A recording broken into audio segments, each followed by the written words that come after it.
Raji, I would like to welcome you today for today's session. Last time we did talk about the agile जो हमारे इससे पीछे के topics थे उनके बारे में हमने बात की। आज हमने एजाइल मेथड को देखना था। ठीक है जी, लास्ट टाइम हमने क्या किया था? We talked about agile practice. अच्छा, एजाइल प्रैक्टिस में आपने ये देखा होगा कि हमने जो बेसिक कॉन्सेप्ट्स थे वो डिस्कस कर लिए। जो जो बुनियादी चीजें हैं एजाइल की वो हमने किसी हद तक डिस्कस करनी, लेकिन अभी आगे आगे और बहुत कुछ आएगा। अच्छा, जहां तक मेथड्स का ताल्लुक है, अगर आप पहले लेक्चर को याद करें जहां मैंने बहुत से मेथड्स आपको बताए थे, तो यूं समझिएगा कि आज का सेशन उन मेथड्स को हम थोड़ा थोड़ा एलेबोरेट करेंगे। और कोशिश तो मैं करूंगा कि आज के सेशन में ये कंप्लीट हो जाए, नहीं तो कल तक ये एजाइल मेथड्स कंप्लीट हो जाएंगे। ये काफी सारे हैं।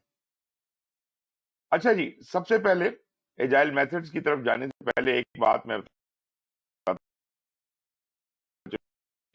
पहले भी जिक्र किया था कि एक चीज होती है लीन और एक चीज है एजाइल, राइट? लीन की और एजाइल की फिलॉसफी जरा डिफरेंट है, लेकिन ये दोनों चीजें इकट्ठी भी इस्तेमाल हो सकती हैं। और अब जो एजाइल आजकल इस्तेमाल होता है उसमें लीन का काफी ज्यादा अमल दखल है। मैं बुनियादी फर्क बता देता हूं कि एजाइल का मतलब है तेजी से काम करना, और एक तो आप स्पीड से काम कर रहे हैं, दूसरा आप हाईली फ्लेक्सिबल हैं, आप अडॉप्ट कर रहे हैं तब्दीलियों के साथ, और उसके साथ फिर हमने वो बात की थी कि आपकी self motivated self organize teams वगैरह हैं, सर्वेंट लीडरशिप का कॉन्सेप्ट था। जहां तक लीन का ताल्लुक है, लीन ये कहता है कि किसी किस्म का भी वेस्ट ना हो, क्योंकि जो कुछ भी वेस्ट होगा, आपकी एफर्ट वेस्ट होगी, आपका टाइम वेस्ट होगा या आपका पैसा वेस्ट होगा, तो वो बुनियादी तौर पे आपका नुकसान है। तो कोशिश ऐसे की जाए कि इतने एहसन तरीके से, इतने इफेक्टिवली और एफिशिएंटली काम किया जाए कि वेस्ट के चांस ही खत्म हो जाए। अब वेस्ट एक तो है कि हमने जो चीज बनानी थी वो गलत बन गई, तो वो एक वेस्ट है। लेकिन वेस्ट की बहुत सी टाइप्स हैं जो कि आपको समझनी चाहिए। 6 टाइप्स ऑफ वेस्ट भी लोग कहते हैं, 7 भी कहते हैं, लेकिन जो लिस्ट मैं आपके सामने लाके रख रहा हूं इसमें 8 टाइप ऑफ वेस्ट हैं। तो this is the most comprehensive and up to date list. बहुत सी किताबों में ये वेस्ट की जो मुख्तलिफ इकसाम है ये 6 या 7 बताई जाती हैं। तो यहां मैं आपको एक नजर दिखाता हूं। एक टाइप ऑफ वेस्ट है ओवर प्रोडक्शन का वेस्ट। आपने चीज जो बनानी थी, फैक्ट्री में आप काम कर रहे हैं या कुछ, तो आपने जितना माल बनाना था आपने ओवर प्रोड्यूस कर लिया इन द एक्सपेक्टेशन के बाद में डिमांड आ जाएगी। ये जो ओवर प्रोडक्शन है ये एक बहुत ही खतरनाक चीज है।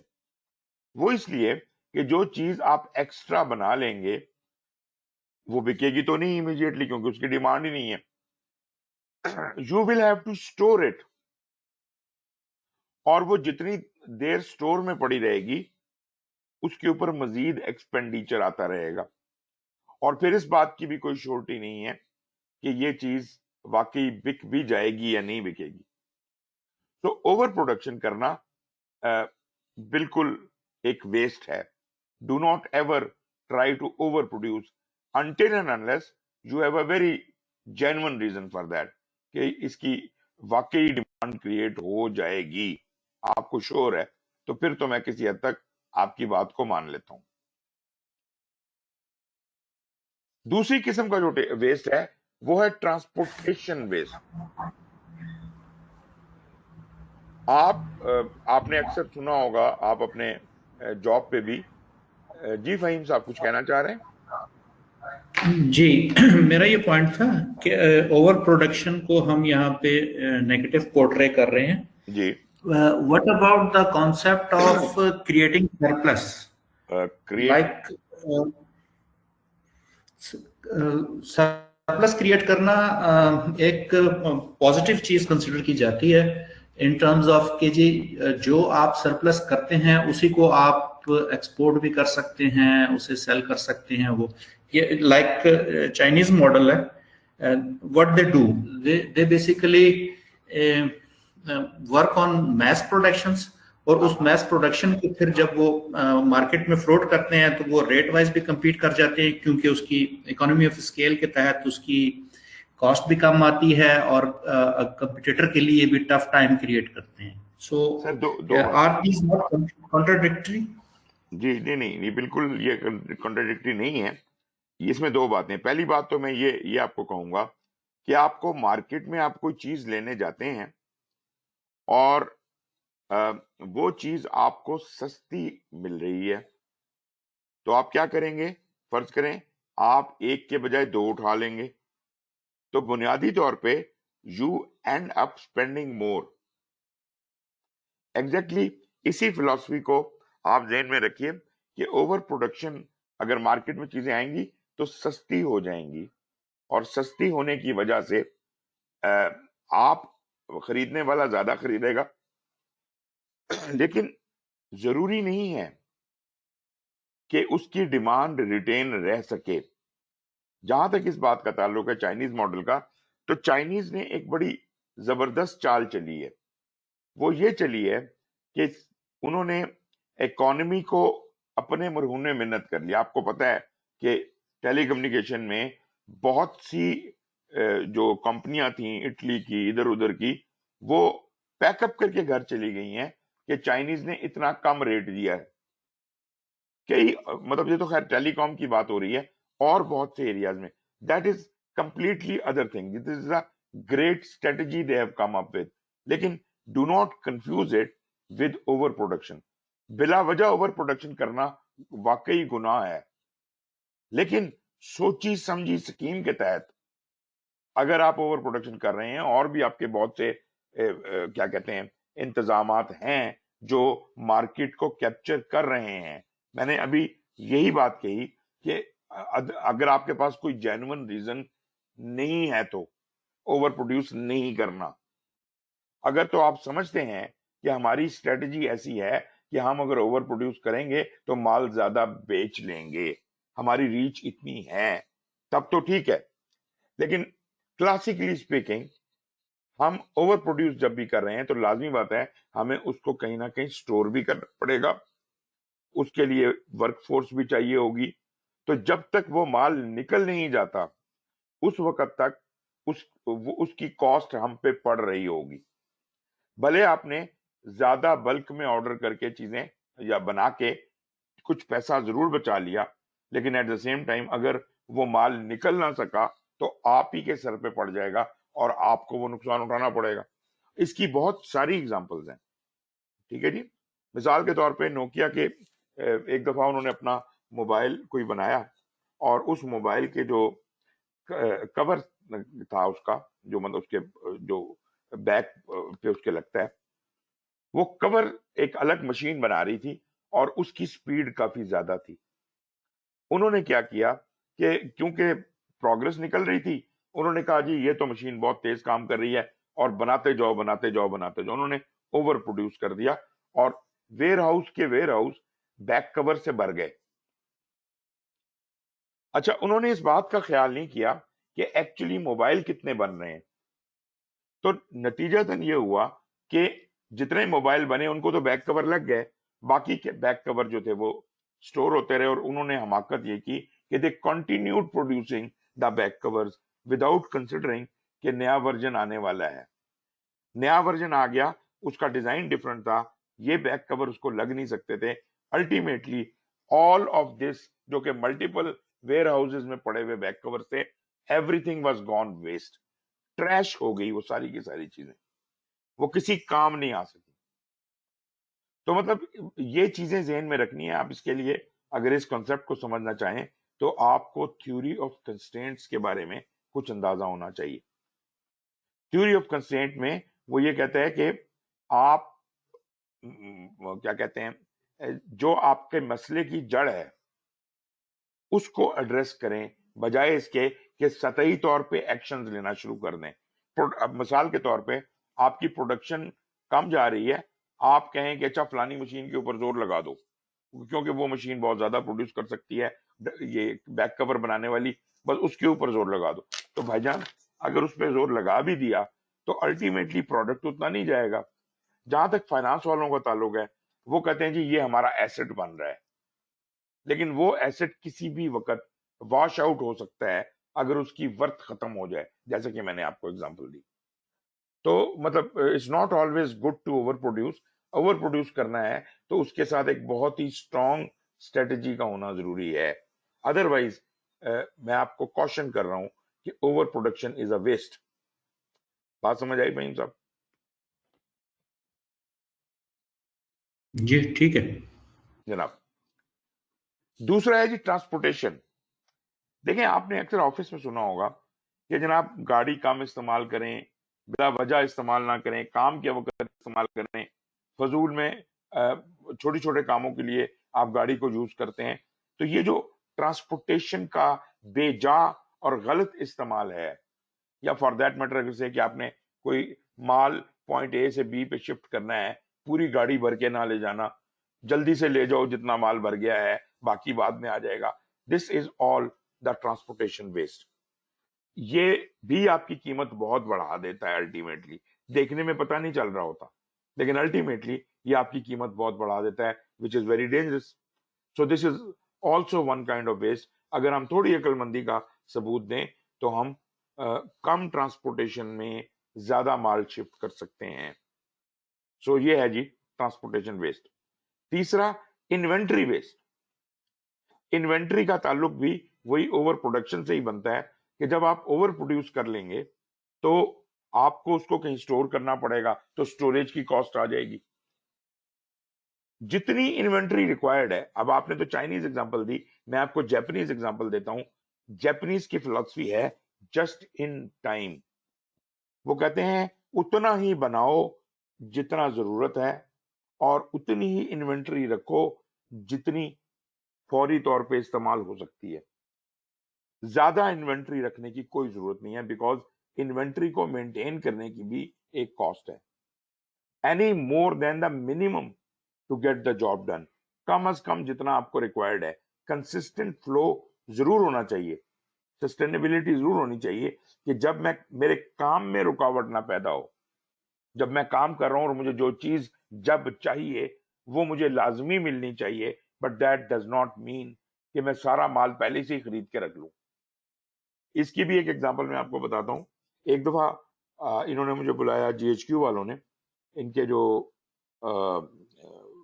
इंजीनियरिंग का सेक्शन है, उन लोगों ने कहा कि जी मसला ये है कि अभी हमें पता चला है कि हमने एक एक जगह, ये इस्लामाबाद में इनका आर्मी वालों का जगह बनी हुई है, हमने वहां पे एक वेयर हाउस खोला और हमें पता चला उसके अंदर तो सरिया ही सरिया भरा हुआ है। जब हमने डिग डाउन किया तो पता चला कि आज से 5 साल पहले जो जनरल साहब थे उन्होंने कहा जी सरिया सस्ता हो गया है, खरीद लो। और हमने ज्यादा खरीद लिया जितनी हमें जरूरत नहीं थी, इन्वेंट्री वाला प्रॉब्लम हो गया। अच्छा, अब वो ज्यादा खरीद लिया। एक तो बात यह है कि अगर ज्यादा खरीद लिया है तो लाजमी बात है उसकी कोई मेंटेनेंस चाहिए होगी, नहीं तो वो खराब हो जाएगा। उसके ऊपर कोई चौकीदारी चाहिए होगी, उसके लिए कोई वेयर हाउसेज, स्टोरेज, ये वो सारा खर्चा बहुत ज्यादा उसके ऊपर लगता है, वो चाहिए होगा। लेकिन अगर मजे की बात यह कि वो वहां रख के उसको भूल गए, एंड देन नोबडी न्यू कि यहां सरिया पड़ा हुआ है। ये तो उससे भी बड़ा वेस्ट है कि जनाब आपको पता ही नहीं कि आपके पास इन्वेंट्री में क्या पड़ा हुआ है। इन्वेंट्री में जैसे इसने कहा उतना ही माल पड़ा होना चाहिए जितना आपको कम अज कम रिक्वायर्ड है। और जैसे सीमेंट की बोरियां हैं, आप पूरे घर के लिए सीमेंट जितना चाहिए सारी बोरियां एक दफा तो नहीं खरीद लेते। आपको ये इंश्योर करना चाहिए कि आज रोज के रोज मुझे कितनी बोरियां चाहिए, उतनी बोरियां अगर मुझे मिल जाएं तो ये ज्यादा बेहतर है, बजाय इसके कि मैं 3,000 बोरियां खरीद के रख लूं। रीजन रीजन इज कि वो जो 3,000 बोरियां मैं लेके रखूंगा उसमें से सीमेंट झड़ता रहेगा, उनको मेंटेन करना पड़ेगा, बारिश भी होगी और भी इंतजाम करने पड़ेंगे, एंड मोर ओवर मुझे फ्रेश सीमेंट नहीं मिल रहा। तो अगर 4 पैसे ज्यादा लगा के मुझे 4 बोरियां सीमेंट की चाहिए और 4 ही मुझे उस वक्त डिलीवर हो जाती हैं, दैट सर्व्स माय पर्पस। जी फहीम साहब। जी, मैं सिर्फ ये जो था अपना जस्ट इन टाइम या जीरो इन्वेंट्री का जापानीज मॉडल, जी जी उसको कमेंट करना चाह रहा था। मेरे ख्याल में इसका बेसिक रैशनल ये था कि since Japan has scarcity of space ना, वो वहां पे इस वक्त भी ठीक है। दुनिया में सबसे ज्यादा महंगी अगर जमीन है तो वो वहां पे है, वो हम्म, जजायर हैं चंद ना, जिसके ऊपर दे हैव टू बिल्कुल ऐसे ही है, मैनेज। ऐसे ही है। तो देन दे ऑप्टेड फॉर, क्योंकि स्पेस नहीं थी, then they opted to process को उन्होंने इतना वो करने के लिए उसके ऊपर काम किया जी कि बिल्कुल, जी we can manage through zero inventory system. बिल्कुल सही। वो उनकी बेसिकली एक नीड थी बिल्कुल। जिसकी वजह से they propose the model and excel in that. आप अंदाजा कीजिए कि उनकी इस मजबूरी की वजह से, इस इत्तफाकिया प्रॉब्लम की वजह से कितनी बड़ी दानिशमंदी दुनिया को पता चली।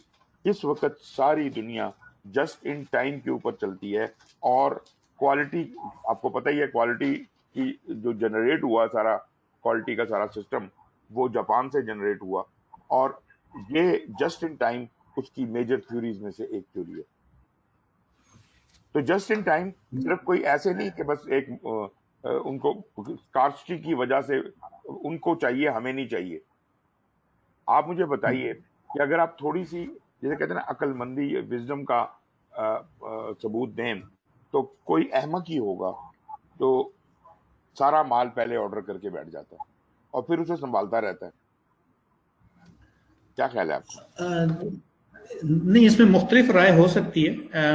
लाइक आप अभी की मिसाल ले लें, हम्म जो कंट्री में हमारी डॉलर फ्लक्चुएशन हुई है, या इसके अलावा जो अदर फैक्टर्स हैं, हम्म तो अगर विजडम ही हमने यूज करनी है तो देन डेफिनेटली मैं ये नहीं कि जी मुझे मालूम नहीं मैंने कब खर्च करना है, लेकिन मुझे अगर ये पता है कि हाँ मैं ये खर्च करना है मुझे फ्रॉम दैट डे, और इसके अंदर इतना टाइम है और मुझे रिस्क्स जो हैं वो कवर हो जाते हैं, तो हाँ, not at all option. Exactly exactly. अगर आप इस हद तक सोच रहे हैं, ऐसे लोग नहीं सोचते ना, मेरी तो प्रॉब्लम ये है, उस जनरल साहब ने ये नहीं सोचा कि ये इसके इस पर वो तो और जर्नल है ना सर, उनको सलाम है। उन्होंने ये नहीं सोचा, और उसके नतीजे में वो जो, मतलब जिसे कहते हैं टोटल लॉस सिचुएशन में चले गए। मैं बिल्कुल इस बात से आपको मना नहीं कर रहा, आप पूरा रिस्क एनालिसिस करें, आप कहें कि अच्छा इस चीज को अगर मैं अभी खरीदता हूं और इसके ऊपर अगर मेंटेनेंस का इतना खर्चा आता है, स्टोरेज का इतना खर्चा आता है, फलाना इतना खर्चा आता है, तो अगले 3 साल तक मैं इस माल को मेंटेन करता हूं तो फिर भी मुझे सस्ता पड़ेगा। If you can prove that कि ये फिर भी मुझे सस्ता पड़ेगा, तब तो जायज है, मैं इससे मना नहीं कर रहा। लेकिन मैं ये कह रहा हूं कि ये क्या क्या हम ये सोच रहे हैं? अगर आप सोच समझ के फैसला कर रहे हैं, then you are right, I have no objection at all. लेकिन फिर वही बात मैं कहूंगा कि अक्सर लोग सोच समझ के नहीं बल्कि गट फीलिंग पे फैसला करते हैं, और बाद में फैसला करके भूल जाते हैं कि हमने क्या फैसला किया था और क्यों किया था। उसको घर तक भी पहुंचाना है ना, उस चीज को जो आपने खरीद के रख ली है, अगले आगे किसी को बता के भी जाएं कि यार ये कहाँ पड़ी हुई है और उसको कब और कैसे इस्तेमाल करना है। जी, मेरा उसकी मतलब एक है। वजह ये भी है ना, जी जी। उसकी एक, सॉरी टू इंटरप्ट यू, उसकी एक वजह ये भी है कि there is a difference between सरकारी और जाती ना। ठीक है, हाँ, you will see these things in सरकारी। बिल्कुल बिल्कुल बिल्कुल। अब ये फिर वही सवाल आ जाता है कि why is the difference between जाती एंड सरकारी, जबकि हम दूसरी तरफ से मैं देखूं तो मुल्क भी तो मेरा है ना। जब मुल्क मेरा है तो अगर मैं वहां पे कोई लॉस कर रहा हूं तो मैं अपनी कौम का लॉस कर रहा हूं, तो इसका मतलब है इनडायरेक्टली मैं अपना लॉस कर रहा हूं। मतलब हम इतने अहमक लोग हैं, हमें इस बात की समझ नहीं आती कि असल में तो हम लॉस अपना ही कर रहे हैं। ठीक है ना। हम सिर्फ इमीडिएट जो रोटी मेरे मुंह में जा रही है, I am more concern about that. लेकिन एट द सेम टाइम एक आदमी जाली दवा बेचता है, तकलीफ उसे तब होगी जब उसका बच्चा वही दवा खा के मर जाए, वरना दूसरों के बच्चे मरते हैं तो मरें। दैट इज आवर प्रॉब्लम कि हम सेल्फ सेंटर्ड होके रह गए, अपनी जात को और अपनी कौम को हम एक नहीं समझते। कौम या for that matter your organisation is your organisation and therefore you have to save for that. तो ये ऑर्गेनाइजेशनल पॉइंट ऑफ व्यू से हम बात कर रहे हैं इस वक्त। जनाब आगे चलते जी हैं जी। ठीक होगा। आगे है, नेक्स्ट है wait, waiting for any appointment, for signature, for a printer that has a long queue. जहां पर भी क्यू लंबी होती है, ये भी एक तरह का वेस्ट है। मिसाल के तौर पे आप ये कि टिकट लेने गए हैं और काउंटर पे एक लंबी लाइन लगी हुई है और आपकी बारी आती है 2 घंटे बाद। आप मुझे बताएं आपके 2 घंटे का ज़्या हुआ कि नहीं हुआ? क्या हम इस वेस्ट को बचा सकते हैं? हमारे मुल्क में तो इन बातों पे नहीं सोचा जाता, हमारे यहाँ तो क्यू भी नहीं लगाई जाती। हम तो बगैर क्यू के ही क्या कहते हैं खिड़की तोड़ हफ्ता मनाते हैं। लेकिन इवन जहां क्यू होती भी है, उन मुल्कों में भी इस बात पे खास ध्यान दिया जाता है कि यार ये क्यू में जो लोग खड़े हैं इनको सर्व होने में कितनी देर लगती है।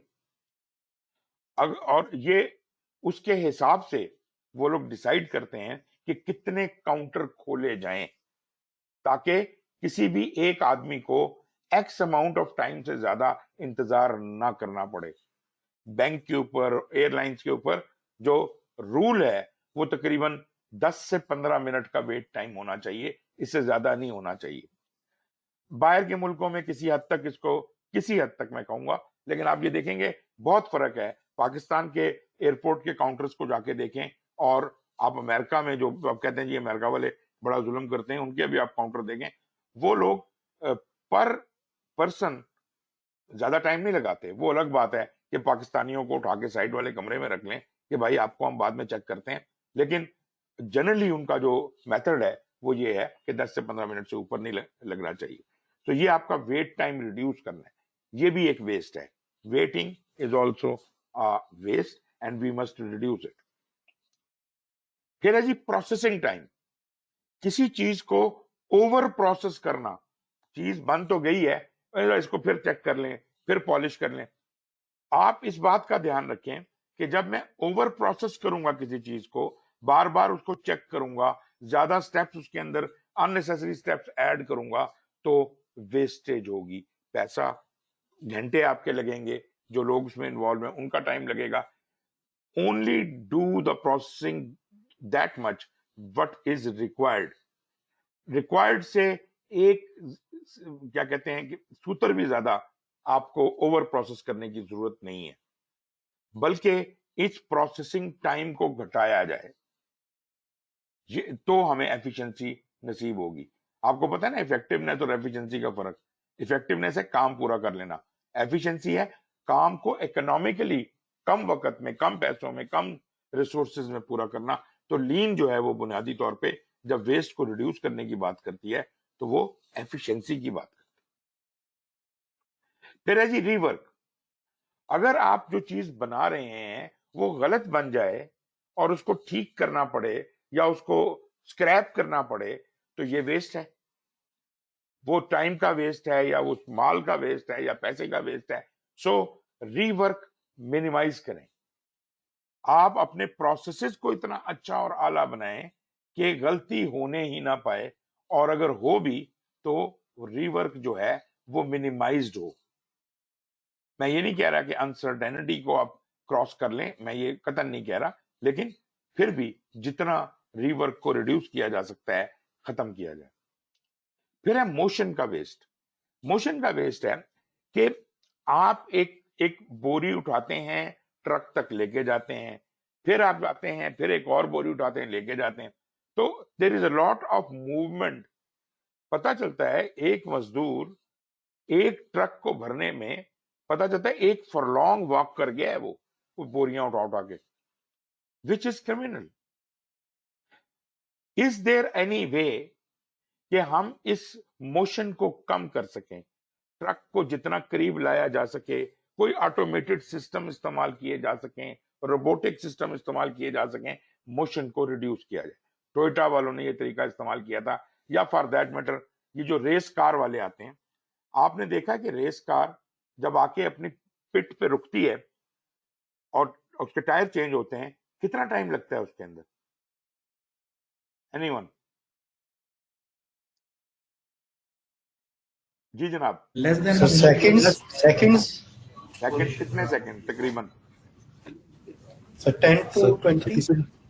30 seconds. 30 seconds. 20 सेकंड्स। सर मैंने फिजिकली उसको काउंट किया है, 1 2 3 4 5 6 पे वो गाड़ी निकल चुकी होती है। छठे सेकंड में वो गाड़ी वहां नहीं खड़ी होती, 5 सेकंड के अंदर उसके सारे टायर उतार के बदल दिए जाते हैं। और कैसे? एक आदमी टायर, गाड़ी रुकी है, एक आदमी टायर निकाल रहा है, वो निकालता है, दूसरा टायर लगा रहा है, तीसरा कुछ और, मतलब 8 बंदे तो टायरों पे हैं, 4 टायर उतारने वाले, 4 टायर लगाने वाले, और जो 1-2 और दूसरे काम है वो 10 बंदे हैं टोटल। और उन्होंने 6 सेकंड के अंदर अंदर गाड़ी को फारिग कर दिया, गाड़ी निकल गई। सो ये है जी, मोशन का वेस्ट खत्म किया उन्होंने, ठीक है। नहीं तो गाड़ी खड़ी है, बंदा आ रहा है, एक टायर उतार रहा है, फिर लेके जा रहा है, फिर आ रहा है, फिर ये सारा हिसाब किताब। मोशन का वेस्ट नहीं होना चाहिए, कम करें इसको। और एक नया वेस्ट जो नॉर्मल लिस्ट जो वेस्ट की है उसमें पहले नहीं कंसिडर होता था, अब डाला गया है, वो है इंटेलेक्ट का waste. Any failure to fully utilise the time and talent of people. गौर कीजिए, एक आदमी एक खास टैलेंट रखता है और आप उसको अंडर यूटिलाइज कर रहे हैं, आप उसका इंटेलेक्ट इस्तेमाल नहीं कर पा रहे, तो you are basically wasting the intellect. Put the person at the right place. ये जो बाहर के मुल्कों में अक्सर आप सुनते हैं कि एक बंदे को नौकरी नहीं मिली क्योंकि यू आर ओवर क्वालिफाइड, उसका बेसिकली मकसद यही है कि भाई आपका इंटेलेक्ट यहां वेस्ट होगा। बात समझ आ रही है आपको? आपका इंटेलेक्ट, आप भले राजी हैं कि मैं कम पे भी काम करने को तैयार हूं, but basically we can't utilise all of your intellect and therefore we don't deserve you. I hope ये 8 किस्म के वेस्ट आपको किसी हद तक समझ आए होंगे। जी जनाब, नसीर साहब,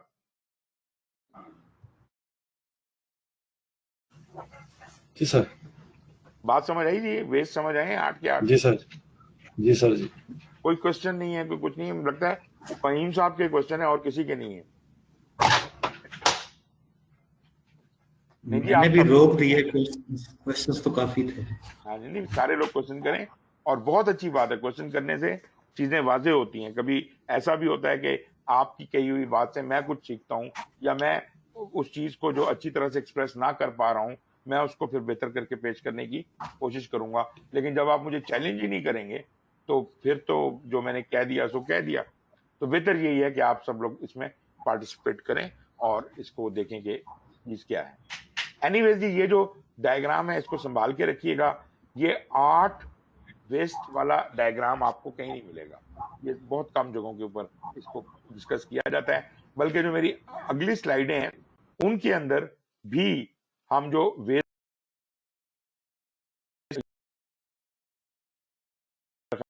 7 ही पॉइंट है। एनीवेज जी, अगर मैं वेस्ट खत्म कर दूं तो मैं लीन हो जाऊंगा, क्योंकि मैं एफिशिएंट हो जाऊंगा। आई होप ये बात आपको समझ आई होगी कि लीन का मतलब है जैसे कि आप कहते हैं ना कि मैं पतला दुबला हो गया हूं, मैं रिलैक्स्ड हो गया हूं, वो वाली सिचुएशन है।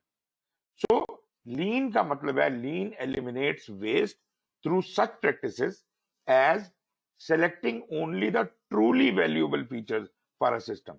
वही काम करो जिससे फायदा है सिस्टम को। ठीक है ना, वो जो हमने बात की थी ना कि जिसमें ऑर्गेनाइजेशन का फायदा है, जिसमें मुल्क का फायदा है। जाती फायदे अलग कर दीजिए, जाती फायदे कंसिडर नहीं होने, दे आर नॉट प्रायोरिटी। अपनी जात बाहर छोड़ के आइए। यहां पे आप ऑर्गेनाइजेशन के एम्प्लॉई हैं और आपको पूरी फेथफुलनेस के साथ ऑर्गेनाइजेशन का भला करना है। फिर प्रायोरिटाइजिंग दोज सिलेक्टेड, जो काम आपने सिलेक्ट किए हैं करने के लिए, they should be of the highest value. और वैल्यू के बारे में हम पहले भी बात करते आए हैं।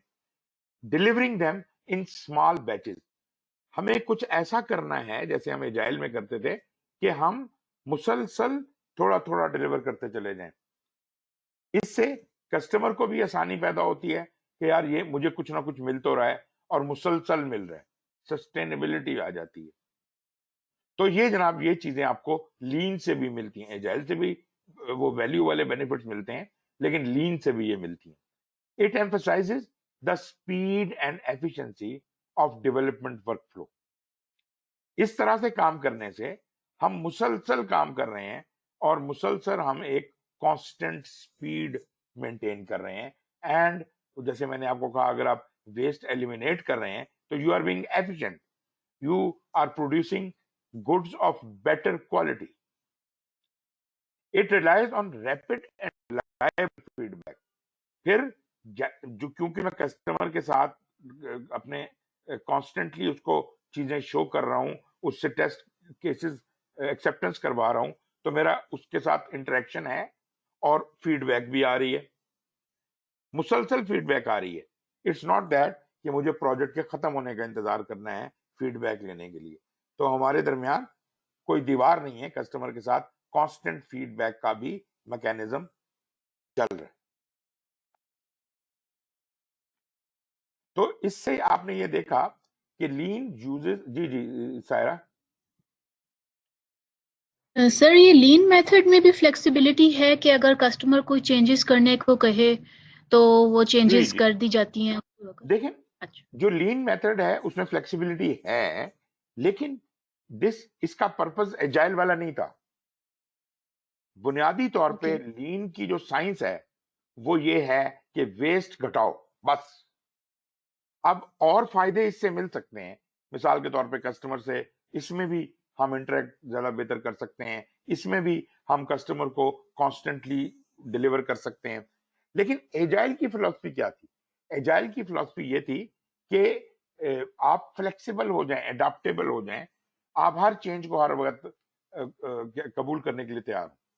मतलब कहने का ये है कि यहाँ फोकस जो है वो चेंज की एडाप्टेबिलिटी के ऊपर आ गया, फ्लेक्सिबिलिटी के ऊपर आ गया। उधर लीन में किसके ऊपर फोकस था? लीन में फोकस होता है वेस्ट को रिड्यूस करने में, क्वालिटी को इंप्रूव करने में। तो मतलब बुनियादी जो मकासद हैं दोनों के जरा जरा डिफरेंट हैं, लेकिन चूंकि नट बोल्ट्स में तकरीबन काम एक ही तरह से हो रहा है, तो ये दोनों मेथड्स को मिला के भी, इनको मैरी अप करके भी काम किया जाता है। जी मोहम्मद साहब। ठीक है, थैंक यू सर। अच्छा, सुहेल साहब, ये दोनों की फिलॉसफी थोड़ी डिफरेंट है। जी जी तो किसी भी प्रोजेक्ट के लिए कौन सी टेक्निक यूज करनी है, मेथड अडॉप्ट करना है, लीन को फॉलो करना है या दूसरा एजाइल को, ये क्या ड्राइविंग फैक्टर्स या डिसीजन क्राइटेरियाज क्या हो सकते हैं, या जी कस्टमर की बिल्कुल रिक्वायरमेंट बिल्कुल के ऐसा है, पर्सपेक्टिव से? बिल्कुल ऐसा होता है। देखिए बात ये होती है कि आपको जब प्रोजेक्ट फेस होता है तो ये फैसला आपका है कि ये प्रोजेक्ट की जरूरियात क्या हैं और मैं इसको कैसे, कौन सी मेथडोलॉजी से हैंडल करूं। अब ये आता है कि it is not only the agile. हो सकता है आपके प्रोजेक्ट में अनसर्टेनिटी बहुत कम हो, चीजें पहले से पता हो, चेंजेस आने का इम्कान ना हो, तो भले आप ट्रेडिशनल या वाटरफॉल तरीके से काम कर लें, कोई मसला नहीं है, ये आपका फैसला है। ये टेलरिंग की इजाजत आपको पीएमआई देता है। पीएमआई कहता है कि आप प्रोजेक्ट टू प्रोजेक्ट बेसिस के ऊपर डिसाइड करें कि आपने इसके ऊपर क्या तरीक़ेकार इस्तेमाल करना है। अगर एजाइल तरीका इस्तेमाल करना है तो लाजमी बात है कि इसका मतलब ये हुआ कि there is high level of uncertainty, there are lot many changes. लाजमी बात है मैं एजाइल की तरफ जाऊंगा। अच्छा, अगर ये ड्राइविंग फैक्टर नहीं है, ड्राइविंग फैक्टर क्वालिटी है और driving factor reduction of waste है, ड्राइविंग फैक्टर बीइंग लीन है, तो फिर मैं लीन मेथड की तरफ जाऊंगा, या इन दोनों के दरमियान में कोई मैरी अप करके दरमियानी तरीका निकाल सकता हूं। या ऐसा भी मुमकिन है कि आप कोई ऐसा तरीका अडॉप्ट करें जो ट्रेडिशनल और एजाइल के दरमियान में कहीं लाया करता हो। You can design your own method in between, क्योंकि जैसे पीटीसीएल में आप काम कर रहे हैं, यहाँ पे शायद एजिलिटी को अभी इतना ज्यादा एक्सेप्टेंस ना हो, तो आपको ज्यादा जो जो ड्राइव है वो यही है कि जी हमने तो ट्रेडिशनल तरीके से काम करना होता है, लेकिन उसके अंदर कुछ थोड़ा बहुत एजाइल का इम्तजाज डाल के आप इसको कर सकते हैं। पर यहाँ मैं एक बात और भी करता चलूंगा, एक नया मेथड है जो मैं आगे डिस्कस करूंगा, डिसिप्लिन्ड एजाइल। डिसिप्लिन्ड एजाइल एक ऐसा मेथड है जो इन सारी मेथोडोलॉजीज को सम अप कर देता है। वो कहता है जी कि मैं आपको सिर्फ डिसिप्लिन दे रहा हूं, मैकेनिज्म दे रहा हूं, आप जो सा मर्जी तरीका इस्तेमाल करें एजाइल का या लीन का, लेकिन आप इन चीजों का ख्याल रखें। फिर उसमें वो बाकायदा एक मैकेनिज्म बताता है कि जनाब अगर प्रोजेक्ट में ऐसी चीजें हों तो आप एजाइल पे जाएं, अगर वैसी चीजें हों तो लीन पे जाएं। तो मतलब वो उस जो एक कॉम्प्रिहेंसिव स्टडी है वो डिसिप्लिन एजाइल में आपको मिलती है कि किस सूरत में क्या करना चाहिए। उस डिसिप्लिन एजाइल वालों ने कोई 7 डिफरेंट लाइफ साइकिल्स बनाई हुई हैं और वो कहते हैं कि अगर ये कंडीशंस हों तो आप एजाइल में चले जाएं, ये हों तो लीन में चले जाएं। फिर एक और चीज आ जाती है, कॉन्टिन्यूस डिलीवरी लीन और कॉन्टिन्यूस डिलीवरी एजाइल। मतलब अगर आप प्रोजेक्ट बेस्ड काम नहीं कर रहे बल्कि आप डेव ऑप्स में काम कर रहे हैं, मतलब डेवलपमेंट और ऑपरेशंस वाले मिलके काम कर रहे हैं, और इधर से डेवलपमेंट से चीज बनती है, ऑपरेशन में जाती है, फिर ऑपरेशन से वो एक साइकिल चल रही है, तो इसको कहते हैं कॉन्टिन्यूस डिलीवरी। ये मतलब प्रोजेक्ट नहीं है मगर कॉन्टिन्यूसली आप डिलीवर करते जा रहे हैं, वो और काम देते जा रहे हैं और एक प्रोडक्शन एनवायरनमेंट चल रही है। तो this is called continuous delivery. ये लीन तरीके से भी हो सकता है, एजाइल तरीके से भी हो सकता है। फिर जब एक ऐसा आप काम कर रहे हैं जिसके अंदर रिसर्च इन्वॉल्व है, जैसे ये अब कोविड की मेडिसिन बनानी है, वो एक किसी को तो नहीं पता कैसे बनानी है, तो वो एक्सप्लोरेटरी है, उसके लिए एक एक्सप्लोरेटरी लाइफ साइकिल रखी जाती है। तो इस तरीके के साथ ये कोई 5-7 साइकिल्स हैं, लाइफ साइकिल्स हैं जो डिसिप्लिन एजाइल रिकमेंड करते हैं। That is the best way to decide कि यार मैंने कौन सा क्या करना है। और हर प्रोजेक्ट में हर टीम ये उसका फैसला होता है कि हम किस तरह से काम करना पसंद करेंगे। इसको कहते हैं way of working. So in disciplined agile team selects its own way of working based on जो उसकी नीड्स एंड रिक्वायरमेंट्स हैं उस प्रोजेक्ट की या उसके कस्टमर की। आई होप ये बात समझ आई तो होगी जी। जी बिल्कुल समझ आ गई। पर इसमें एक क्वेश्चन मेरा और है कि ये जो टीम अगर खुद डिसाइड करती है तो जब स्टेक होल्डर एंगेजमेंट है उसमें हमारा कस्टमर भी है, तो क्या कस्टमर को ऑन बोर्ड लेना जरूरी है किसी सर, मेथड के यूजेज पे, उसको उसके कोई प्रोज एंड कॉन्स बताने? ये बात मैं पहले कर चुका हूं कि किसी किस्म का कोई फैसला टीम खुद से नहीं कर सकती। टीम जरूर फैसला कर रही है, लेकिन टीम कैसे फैसला कर रही है? कस्टमर से आशीर्वाद लेकर, कस्टमर से गुफ्तगू करके। कस्टमर की विल का शामिल होना लाजमी है। बगैर कस्टमर के विल के team has no authority to decide anything. बात समझ आई आपको? ठीक, जी बिल्कुल ठीक है। तो कस्टमर तो आप समझें कि पार्ट एंड पार्सल है टीम का, टीम के साथ है। टीम जो भी कुछ कर रही है कस्टमर उससे पूछ के कर रही है और कस्टमर का मशवरा शामिल है। नहीं, पर उसमें एक पॉइंट ये ना कि अगर आप कोई मेथड यूज कर रहे हैं तो आपको you are the subject matter expert, और आपको उसका ज्यादा बेहतर पता है कि लीन यूज करने का इस प्रोजेक्ट में ज्यादा फायदा होगा या सर वो कस्टमर होगा। को इस बात से तो मतलब नहीं है ना कि आप लीन इस्तेमाल करें, एजाइल इस्तेमाल करें, क्या इस्तेमाल करें, वो तो अपनी रिक्वायरमेंट्स दे रहे हैं ना। तो हम उसकी रिक्वायरमेंट्स को समझ के और फिर हम अपना वे ऑफ वर्किंग फॉर्मुलेट करते हैं और कस्टमर को अपडेट करते हैं कि जनाब चूंकि आपका प्रोजेक्ट इस किस्म का था तो हमने इसको इस तरह की लाइफ साइकिल से काम करने का फैसला किया है। आपकी अगर कोई डिफरेंस ऑफ ओपिनियन हो तो बता दें। मतलब रिक्वायरमेंट्स भी कस्टमर से आपने ली हैं और जो कुछ आप कर रहे हैं उसमें कस्टमर का मशवरा शामिल है।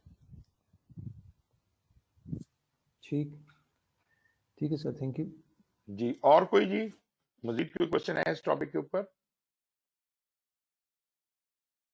अच्छा जी, खैर, तो हमने कहा lean uses the idea of work product being pulled via customer request. अब ये बड़ा इंटरेस्टिंग पॉइंट है। पुल एंड पुश की फिलॉसफी तो पता ही होगी आप लोगों को। क्या कैसे डिस्क्राइब करेंगे जी पुल एंड पुश को? एनीवन? जी मोमर साहब। पुश में बेसिकली आप डिक्टेट कर रहे हैं और पुश में पुल में यू ओके, और pull obviously is more collaborative pull is या मोर ओके कंसल्टेटिव। फाइन। काम के हवाले से अगर देखा जाए तो ये प्रोजेक्ट हम शुरू करने लगे हैं और सारा ही काम प्रोजेक्ट का करना है, सारा ही काम प्रोजेक्ट का करना है। लेकिन एक वक्त में क्या मैं सारे काम कर लूंगा? I can not handle all the work simultaneously. अगर आप देखें पीछे से जो प्रेशर आ रहा है तो work is being pushed into execution. ये भी करो, ये भी करो, ये भी करो। अब there is a tendency, organisations में ये टेंडेंसी बहुत कॉमन पाई जाती है कि नहीं नहीं यार कोई बात नहीं, ये भी कर लो, वो भी कर लो, वो भी कर लो। तो आप जितना चबा सकते हैं उससे बड़ा लुकमा मुंह में डाल लेते हैं। मतलब आपकी कैपेसिटी है, आप लोग टीम जो आपकी 10 बंदों की टीम है वो 3 काम हैंडल कर सकती है एक वक्त में। आपने 10 काम उठा लिए। अब ये काम आपको पुश कर दिए गए हैं, आपका कोई कंट्रोल नहीं है इसके ऊपर।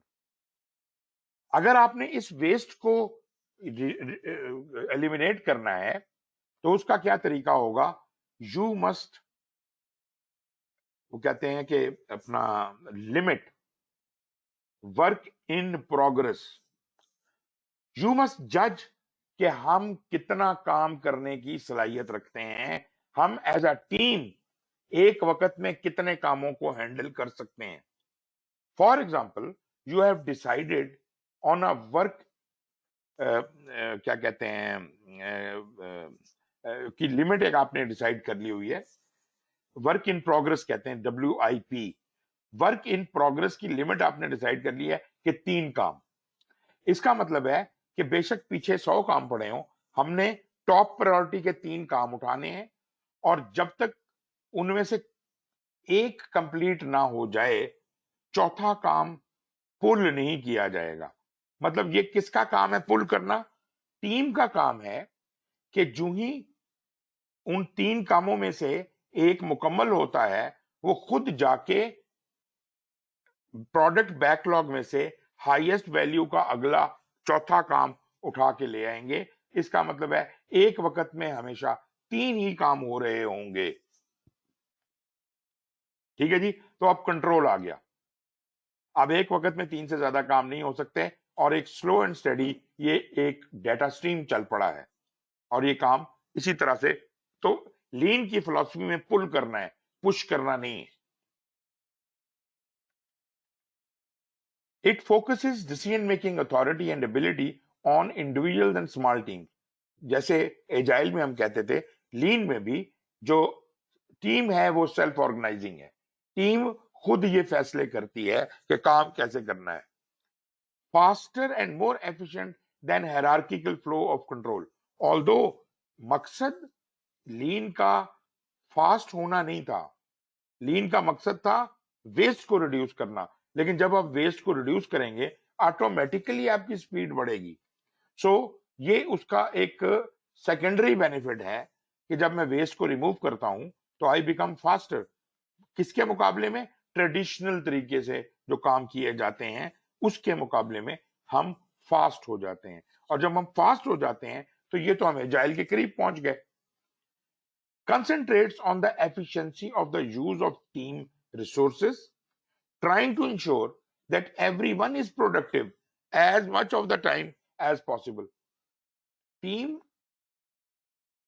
जो है वो अपनी एफिशिएंसी के ऊपर भी गौर करती है, टीम के रिसोर्सेज की एफिशिएंसी के ऊपर भी, कि हम सब चीजों को मोस्ट एफिशिएंटली इस्तेमाल कर रहे हैं या नहीं कर रहे। मिसाल के तौर पे हमारे पास एक मशीन है, फोटोस्टेट करने वाली मशीन है। फोटोस्टेट करने वाली मशीन कितने घंटे फारिग पड़ी रहती है?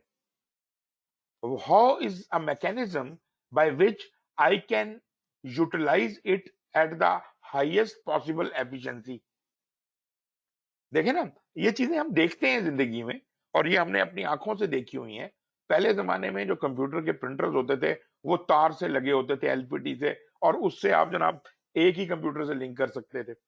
अगर किसी और ने इस्तेमाल करना है उसको अपना वो उतारना पड़ेगा, फिर दूसरी तार लगानी पड़ेगी, and there is lot of motion involved in it.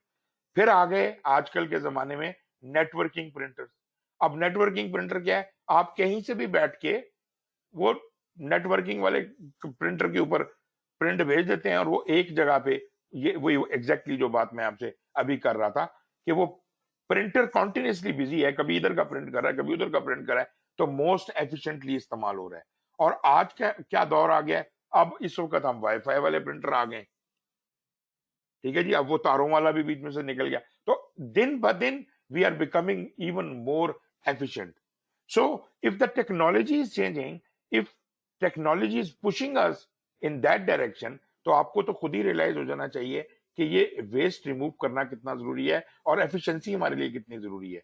तो हमें वो जो सेट आइडियाज हैं हमारे पास कि जी ट्रेडिशनल तो काम ऐसे होता है और ये होगा और वो होगा, तो वो चीजें खत्म होंगी, वो चीजें चेंज होंगी, तभी हम एफिशिएंसी से बेहतर काम कर सकेंगे। और आप यकीन करें कि ऑर्गेनाइजेशन की परफॉर्मेंस में कई गुना इजाफा होता है जब हम ये इकदाम लेते हैं। नेक्स्ट है जी, it concentrates on concurrent work and the fewest possible intra team work flow dependencies. एक तो बात ये कि हम ये साइमल्टेनियसली काम कर रहे हैं, 2-3 काम कर रहे हैं, या जो भी वर्क इन प्रोग्रेस की लिमिट है। क्या मैंने बताया था? Limit work in progress, WIP को लिमिट करना है। तो जब लिमिट करना है तो इसका मतलब है कि कंसिस्टेंट फ्लो चलता रहेगा, और हमारी जो टीम चूंकि कम काम कर रही है तो उनके आपस की डिपेंडेंसीज जो हैं कि मैंने इसको ये चीज उसको देनी है, उसको देनी है, जितना ज्यादा काम आप अंडरटेक कर रहे होंगे उतनी ज्यादा आपकी डिपेंडेंसीज होंगी और उतने ज्यादा हर्डल्स क्रिएट होंगे। तो आप वो भी वेस्ट रिड्यूस कर दें, यहां से आप फालतू काम ही ना करें, आप सिर्फ कंसंट्रेटेड थोड़े थोड़े काम करें, और उनकी डिपेंडेंसीज कम होंगी और आपकी एफिशिएंसी फिर बढ़ जाएगी। Strongly recommends that automated unit tests be written at the same time the code is written. ये मुझे कोई बात एक्सप्लेन करेगा, ये बड़ी इंटरेस्टिंग बात है। वो कहते हैं, मतलब मैं बता देता हूं, वो कहता है कि यूनिट टेस्ट जो है, कोड लिखने से पहले सॉफ्टवेयर बनता है तो सॉफ्टवेयर की अभी कोडिंग नहीं हुई होती, उसका जो टेस्ट है वो पहले लिख लिया जाता है। मतलब प्रोग्राम होता है, टेस्ट भी एक प्रोग्राम होता है, और कोडिंग से जो चीज बननी है वो भी एक प्रोग्राम है। वो पहले टेस्ट लिखते हैं और फिर कोड लिखते हैं। ये क्या वजह है? जी जनाब अलाउद्दीन सरवर साहब, आज आप बिल्कुल नहीं बोल रहे। जी सर बेसिकली मैं ऐसी जगह पे था जहाँ पे बहुत ज्यादा शोर था, just reached at my home.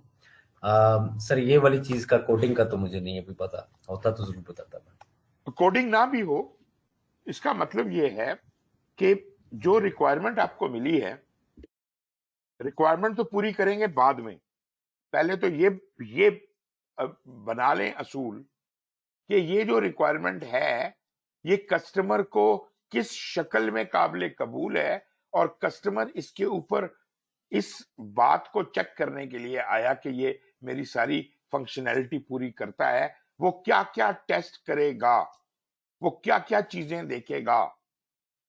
तो टेस्ट का चेकलिस्ट आप पहले से बना के रख लें, उसके बाद आप काम करना शुरू करें। तो it is strongly recommended that automated unit test be written at the same time the code is written.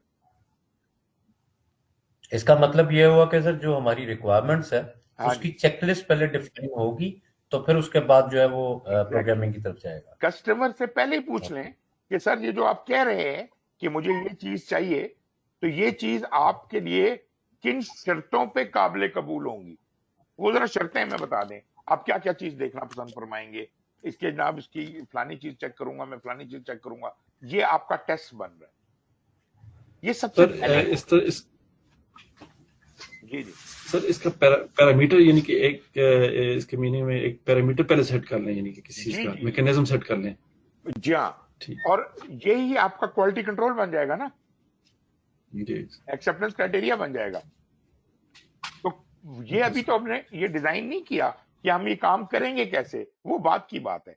पहली बात ये है कि कोड जो उसका क्या कहते हैं टेस्ट क्या होना है वो पहले से लिख लिया जाए, बना लिया जाए। ये जनाब लीन की कुछ छोटी छोटी खसूसियात थी। ये वही उसके बेस्ड हैं जो मैं आपसे पहले डिस्कस कर चुका हूं, लेकिन जैसे मैंने आपको कहा था यहां पर सारे वेस्ट नहीं है। ये लीन के अंदर ये वेस्ट नहीं है, ये है लीन सॉफ्टवेयर डेवलपमेंट के अंदर क्या कुछ होता है। वो कहता है जी लीन के अंदर सबसे पहले तो आप वेस्ट को एलिमिनेट करते हैं, फिर अपनी टीम को एम्पावर करते हैं, वो जो हमने कहा सेल्फ ऑर्गेनाइजिंग टीम। फिर वो तीसरे नंबर पे they start delivering faster because the waste has been removed and the team has been empowered, so automatically their delivery is fast. फिर you optimize the whole, quality को built in करते हैं वो जो टेस्ट वगैरह वाला सिलसिला करके, और defer decisions. This is a very interesting philosophy, शायद मैंने पहले भी जिक्र किया होगा कि डेफर द डिसीजंस या delay the decisions until the last responsible moment। याद है ये बात मैंने पहले भी की थी। फौरी फैसले मत करें। जी जी जी सर, आपने पहले ये डिलेइंग डिसीजंस का बताया कि अपने डिसीजंस को थोड़ा सा डिले करें। एग्जैक्टली अपने फैसलों को, एक तो है कि आपको इंस्टिंक्टिव नहीं होना चाहिए, फौरी फैसले नहीं करने चाहिए कि मैं तो बड़ा क्या कहते हैं प्रॉम्प्ट फैसले करने वाला बंदा हूं। दैट इज नॉट, कोई खसूसियत नहीं है ये। बुनियादी तौर पे पहले कूल होना जरूरी है, आपका साबिर शाकिर होना जरूरी है कि आप कहें अच्छा एक मिनट सांस ले लो, करते हैं फैसला, लेट्स कूल इट, ठंडा करके खाना है, आराम से सही फैसला करना है अकलमंदी के साथ। So defer the decision till the last responsible moment. एक रेड लाइट टाइम है, एक रेड लाइन है कि जिससे बियॉन्ड अगर क्रॉस हो गया, फैसला ना लिया, तो फिर हमारे लिए खतरनाक साबित होना शुरू हो जाएगा। उस लाइन को क्रॉस ना कीजिए, ये मेरा लास्ट रिस्पॉन्सिबल मोमेंट है, उससे पहले पहले अपना फैसला मैंने देना है। This is called deferred decision. और फिर एम्पलीफाई लर्निंग, जो आपने सीखा है सारी कार्रवाई में, उसको सब तक पहुंचाएं और फिर ये साइकिल दोबारा चलती रहती है। सो these are the 7 steps of lean development। अच्छा जी, फिर एक इसके लीन के अंदर कैन बैन का लफ्ज इस्तेमाल होता है। आप में से किसने कैन बैन को सुना हुआ है? What is kanban? जी जनाब, what do you mean by can ban?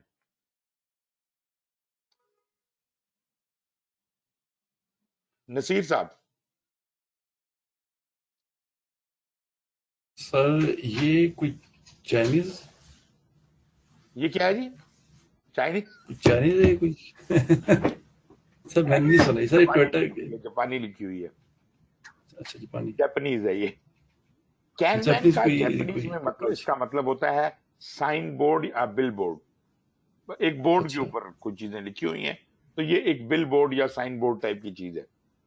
ये होता ये है कि टीम जो लीन पे काम करती है वो एक बोर्ड पे अपनी प्रोग्रेस मेंटेन करती है जनरली। और मोस्ट सादा फॉर्म इसकी ये है कि कैनबैन बोर्ड के 3 कॉलम्स होते हैं।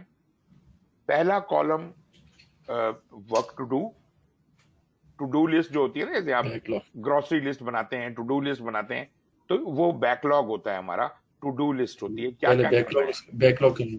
ठीक सर। फिर जो काम आप कर रहे होते हैं उसको हम डूइंग करना कहते है, हैं, डूइंग। या यस। इसको वर्क इन प्रोग्रेस भी कहते हैं, WIP। और जो काम और हो फिर चुके होते हैं उनको डन कहते डन हैं, हो गया। उनको डन कहते हैं। यस। इसका मतलब है कि जब मैं प्रोजेक्ट शुरू करने लगा हूं, एवरीथिंग इज इन बैकलॉग, सारा कुछ ही करना है ना अभी तो, everything is in the backlog.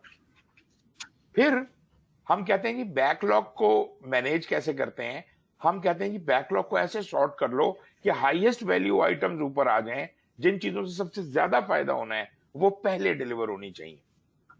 खैर वो तो बैकलॉग की ऑर्गेनाइजेशन है, लेकिन जब मैं कैनबैन में डूइंग में आऊंगा तो वही बात पुश एंड पुल वाली, कि अगर तो मुझे ज्यादा काम पुश कर दिया जाए जो हमारी कैपेसिटी से बढ़ के है, तो हम अच्छा काम नहीं कर सकेंगे। This is a kind of a waste, कि हम अपनी औकात से ज्यादा काम करने की ओवर प्रोड्यूस करने की कोशिश करें या ओवर प्रोसेस करने की कोशिश करें, विच वी कांट, बिकॉज हमारी जो जो स्ट्रेंथ है वो है कि हम इतने काम इकट्ठे कर सकते हैं। So let us limit work in progress. हमने कहा जी हमने तो 3 काम उठाने हैं, इसका मतलब है कि बैकलॉग में से जो जो टू डू लिस्ट थी उसमें से टॉप 3 आइटम्स जो हैं वो हम उठा के उन पे काम करना शुरू कर देंगे। और ये एजाइल से मुख्तलिफ इसलिए है कि एजाइल में तो टीम स्प्रिंट्स में काम करती है, आइट्रेशंस में काम करती है, और हर आइट्रेशन से पहले वो लोग पूरी आइट्रेशन का काम उठा के ले आते हैं। यहां ऐसा नहीं है, यहां पूरी आइट्रेशन का काम नहीं हम उठा के ले आए, आइट्रेशन का काम एक तरफ पड़ा हुआ है बैकलॉग में, और उसमें से हम जितनी वर्क इन प्रोग्रेस की लिमिट है उतने उतने काम उठा रहे हैं, वो एक वक्त में उतने ही काम होने चाहिए। अब ये जो 3 काम उठा लिए हैं, इनमें से जो डन होता जाएगा वो डन में हम भिजवा देंगे, तो इधर एक काम हो गया, डूइंग में एक काम हो गया, 2 रह गए। तो फिर हम बैकलॉग से या टू डू लिस्ट से हम एक काम और उठा के दोबारा यहाँ पे अपनी लिस्ट में 3 काम पूरे कर लेंगे, और इस तरह ये आगे को शिफ्ट होता रहेगा। इस कैनबैन की एक और इससे बेहतर फॉर्म ये है कि इनके अंदर हम 3 के बजाय 5 कॉलम बना लेते हैं, बैकलॉग का, और उसके बाद एक वेट का कॉलम बना लेते हैं कि जो नेक्स्ट कैंडिडेट जॉब है वेटिंग लिस्ट में उसको हम वेट में डाल देते हैं, कि जो ही डूइंग वाले कॉलम में या वर्क इन प्रोग्रेस वाले कॉलम में एक काम खत्म हुआ तो ये वेट लिस्ट वाला खुद ब खुद उठा लेगा वो लोग, और जो खत्म हुआ वो डन में जाने के बजाय एक दरमियान में कॉलम और बना लेते हैं डूइंग और डन के दरमियान, उसको कहते हैं टेस्ट। ये जो प्रोडक्ट गई है इसको टेस्ट किया जाता है, जो एक्सेप्टेंस टेस्टिंग ये वो होती है, और तब कहीं जाके उसको डन डिक्लेयर किया जाता है। तो मतलब बुनियादी तौर पे तो ये 3 कॉलम है, लेकिन इसको हम 5 कॉलम्स तक बना सकते हैं। तो कैनबैन के जो बोर्ड्स हैं उनकी कई शक्लें हैं, मुख्तलिफ कंपनियां मुख्तलिफ तरीकों से इस्तेमाल करती हैं। The simplest form is doing, to do, doing and done, right. I hope kanban समझ आया होगा। ये देखिए जरा, ये एक और फॉर्म है, पहला बैकलॉग है टू डू वाला, सिलेक्टेड है ये जनाब, ये जो वेटिंग लिस्ट है, उसके बाद जो डेवलपमेंट में हो रहा है उसके अंदर वो कहता है ऑन गोइंग, और जो जो होता जाता है वो डन में जा रहा है, फिर उसकी एक्सेप्टेंस कर रहा है और फिर डिप्लॉय कर रहा है। तो मतलब ये एक और तरीका है। मतलब बहुत से लोगों ने इस कैनबैन बोर्ड की अपनी अपनी शक्लें बना रखी हैं, ठीक है, कोई 5 कॉलम बनाता है, कोई 3 कॉलम बनाता है, लेकिन मकसद वही है कि हम we want to minimise the work in progress, limit, बल्कि मिनिमाइज का लफ्ज नहीं इस्तेमाल करना चाहिए, limit the work in progress, एक हद तक रखना है उसको। हो गया जी, यहां तक समझ आ गया लीन के बारे में। यहां स्लाइडें खत्म हो गई हैं। एनी क्वेश्चंस अबाउट लीन?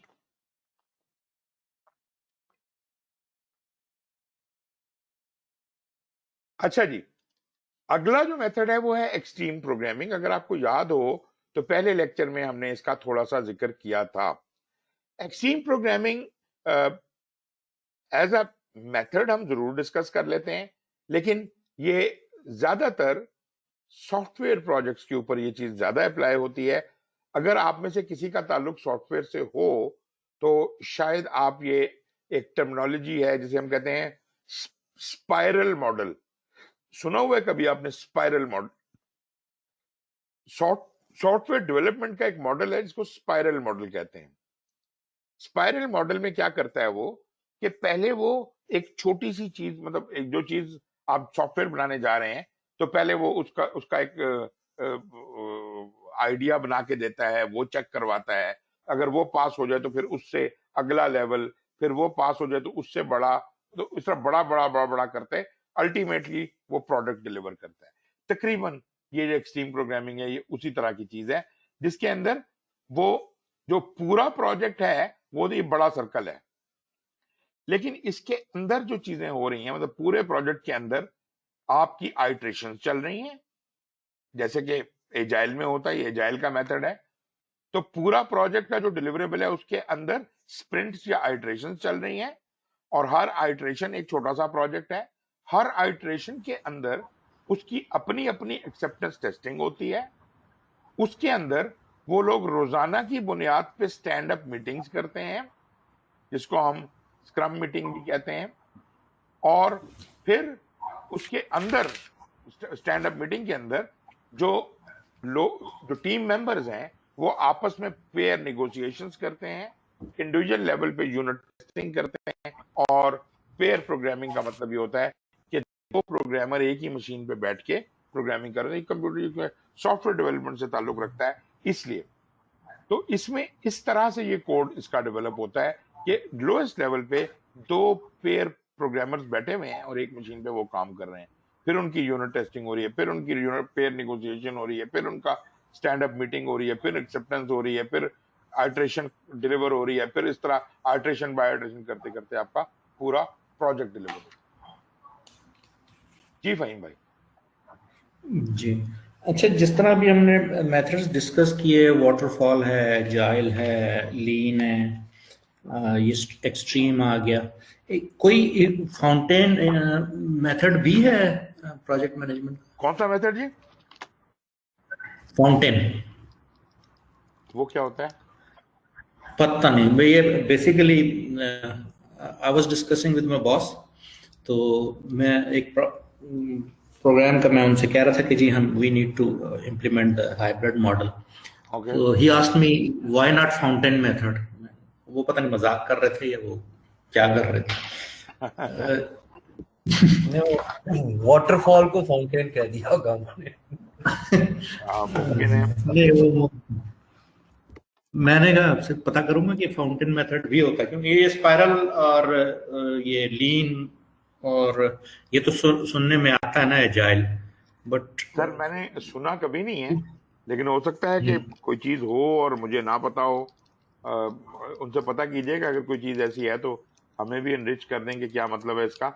हो सकता है कुछ हो, मैं वैसे ढूंढने की कोशिश करूंगा, लेकिन I have never heard about anything like fountain method as far as the methodologies are concern. नहीं, वो सही बात कर रहे हैं, वो वाटरफॉल को उन्होंने फाउंटेन के साथ मैच कुछ करने की ऐसा कोशिश होगा, कुछ इस तरह की कंफ्यूजन जरूर होगी। ठीक, थैंक यू। अच्छा जी, एक्सट्रीम प्रोग्रामिंग में क्या है, इसको बुनियादी तौर पे केंट बेक ने बनाया। और याद होगा आपको कि ये जो मैंने कहा था ना कि कोई ये 15-20 कोई कितने सारे लोग थे, इन्होंने मिलके ये एजाइल मैनिफेस्टो लिखा था। केंट बेक का नाम भी उस लिस्ट में आता है। तो ये जो मेथड था जी, has emerge as one of the most popular and controversial agile methods. ये बल्कि मैं यूं कहूंगा कि ये शुरू का मेथड था। मतलब मुझे याद है कि बैक इन 99 के गिर्द जब हम काम करते होते थे सॉफ्टवेयर प्रोजेक्ट्स के ऊपर, तो एक्सट्रीम प्रोग्रामिंग उस जमाने में इस्तेमाल होती थी। खैर मैंने उसके बाद वो सॉफ्टवेयर वाला काम छोड़ दिया, तो उसके बाद लोगों ने काफी चीजों को इस्तेमाल किया, मगर मैंने ऐसा खुद नहीं इस्तेमाल किया। लेकिन मुझे पता है कि this was happening at time. XP is a disciplined approach to delivering high quality software quickly and continuously. वही एजाइल वाली बात। It promotes high customer involvement, rapid feedback loop, continuous testing, continuous planning and close team work. ये तमाम खसूसियात जो इसने यहाँ लिखी हुई हैं एक्सट्रीम प्रोग्रामिंग की, ये हमें एजाइल का पता है कि एजाइल में ये सभी कुछ होता है। कस्टमर इन्वॉल्व होता है, रैपिड फीडबैक मिलती है, कॉन्टिन्यूस टेस्टिंग होती रहती है क्योंकि हर आइट्रेशन के बाद हो रही है टेस्टिंग, कॉन्टिन्यूस प्लानिंग भी होती रहती है, हर आइट्रेशन की प्लानिंग होती है, और टीम वर्क आपका जो है वो ऐसी आपकी टीम जो है वो सेल्फ ऑर्गेनाइजिंग है, तो क्लोज टीम वर्क है। क्यों? To deliver working software at a very frequent interval, typically every 1 to 3 weeks. Now this, ये खसूसियत है एक्सट्रीम प्रोग्रामिंग की, मतलब इनका जो एक आइट्रेशन है उसका साइज 1 से 3 हफ्ते हुआ करता था, जबकि और मेथड्स की हो सकता है कि फिलॉसफी डिफरेंट हो। हम कुछ मेथड कहते हैं 2 से 4 हफ्ते, कुछ कहते हैं 4 से 6 हफ्ते, कुछ कहते हैं 2 से 6 हफ्ते। This could be anything, but as far as extreme programming is concern, it used to be 1 to 3 weeks iteration size. बाकी खसूसियात वही हैं जो एजाइल की हुआ करती थी। ओरिजिनल एक्सट्रीम प्रोग्रामिंग रेसिपी जो थी वो इन 4 चीजों पे बेस्ड थी। सादा होना चाहिए सिस्टम, इसमें कम्युनिकेशन, वही कम्युनिकेशन का मतलब तो समझ गए होंगे कि टीम की आपस में कम्युनिकेशन और स्टेक होल्डर्स के साथ और कस्टमर के साथ फीडबैक कम्युनिकेशन। फिर फीडबैक है, फीडबैक भी बड़ा इंपॉर्टेंट है। और एक चीज जो इसमें इन्होंने एडिशनल दी है वो ये है कि हिम्मत होनी चाहिए आप में इस तरह का यूनिक मेथड इस्तेमाल करने की, करेज होनी चाहिए। ये 4 इंग्रेडिएंट्स हैं जिनसे एक्सट्रीम प्रोग्रामिंग बनता है।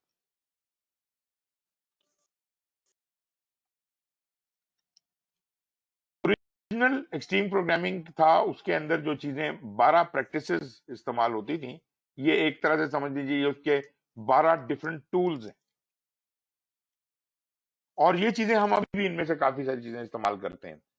प्लानिंग गेम होती थी कि जब एस्टिमेशन करनी होती थी चीजों की, तो वो टीम बैठ के आपस में मशवरा करके और कुछ अंदाजे लगा के वो एक प्लानिंग गेम होती है। पोकर, प्लानिंग पोकर भी कहते हैं, टी शर्ट साइजिंग भी एक मेथड है। इस तरह बहुत से तरीके हैं जिससे वो एस्टिमेशन की जाती है, तो प्लानिंग गेम की जाती है। फिर छोटी रिलीजेस में काम होता है, वही 1 से 3 हफ्ते की, 1 से 3 हफ्ते की इसकी रिलीज है, तो सॉरी 1 से 3 हफ्ते की आइट्रेशन है। रिलीज में और आइट्रेशन में क्या फर्क है, कोई बताएगा? रिलीज और आइट्रेशन में क्या फर्क है फहीम साहब? सर रिलीज कंप्लीट डिप्लॉयमेंट है, मतलब आप लाइव एनवायरनमेंट में चले जाते हैं, और मेरे ख्याल से आइट्रेशन के अंदर you have to option to change the development if you want on the basis of follow up. देखिए, जो रिलीज है इसको मैं I would rather like to relate it with the phase of a project. जो traditional project होता है ना आपका, उसकी फेजेस होती हैं, तो उन्हीं फेजेस को तकरीबन यहां पर हम रिलीजेस कहते हैं। फेजेस में तो यूं होता है कि हम कहते हैं जी इस फेज के एंड पे ये डिलीवर करेंगे। यहां पे हम ये कहते हैं कि हम इस रिलीज के एंड पे क्या क्या चीजें रिलीज करेंगे कस्टमर को। तकरीबन वही बात कि क्या बन चुका होना चाहिए जो कि कस्टमर को डिलीवर होगा, रिलीज कर दिया जाएगा कस्टमर को। तो रिलीज का जो होते रिलीजेस होती हैं वो पूरे प्रोजेक्ट में महदूद होती हैं, 4, 5, 6 रिलीजेस होंगी, इससे ज्यादा क्या होंगी। लेकिन हर रिलीज के अंदर there could be a number of iterations, because iteration की philosophy different है। iteration time boxed है, time bound है। सारी iterations का साइज एक ही जितना होता है। ये नहीं हो सकता कि एक आइट्रेशन जो है 2 हफ्ते की, एक 4 हफ्ते की। अगर आपने फिक्स कर दिया है कि 4 हफ्ते की आइट्रेशन होंगी, तो आइट्रेशन विल ऑलवेज भी 4 हफ्ते।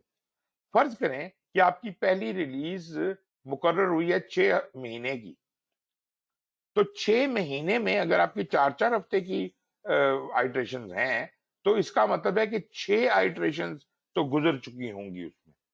तो इसका मतलब ये हुआ कि जब रिलीज डिजाइन की जाती है तो हम ये कंसिडर करते हैं कि जितनी इसकी मुद्दत है उसके मुताबिक तकरीबन इतना काम हो चुका होगा और ये हम डिलीवर कर देंगे या रिलीज कर देंगे, राइट।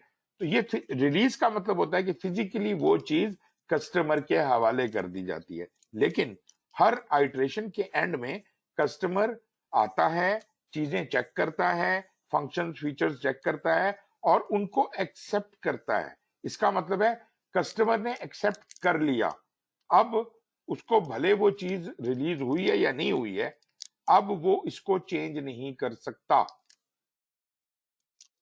राइट। ये चीज एक्सेप्ट हो गई है, इसकी वो पेमेंट करेगा और जब वो चीज रिलीज होती है तब उसको मिलती है।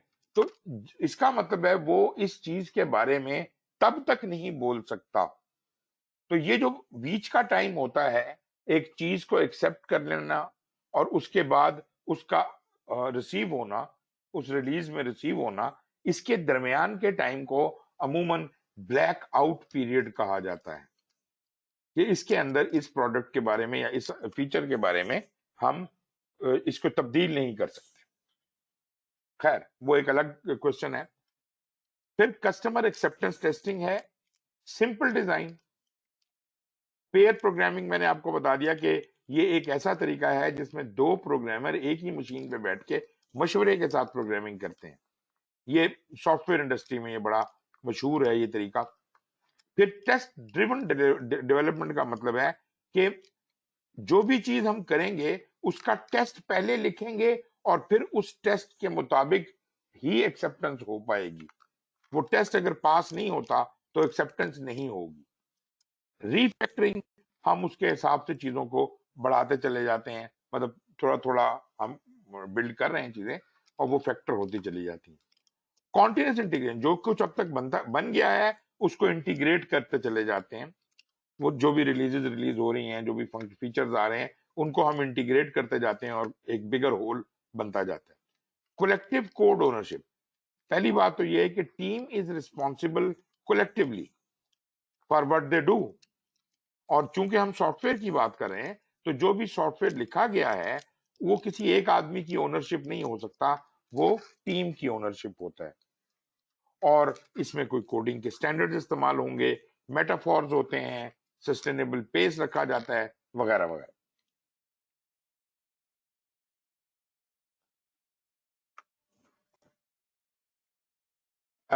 ये जनाब इसने उसको बताने की कोशिश की है एक्सट्रीम प्रोग्रामिंग के पॉइंट ऑफ व्यू से कि इसकी यूजर स्टोरीज बनती हैं।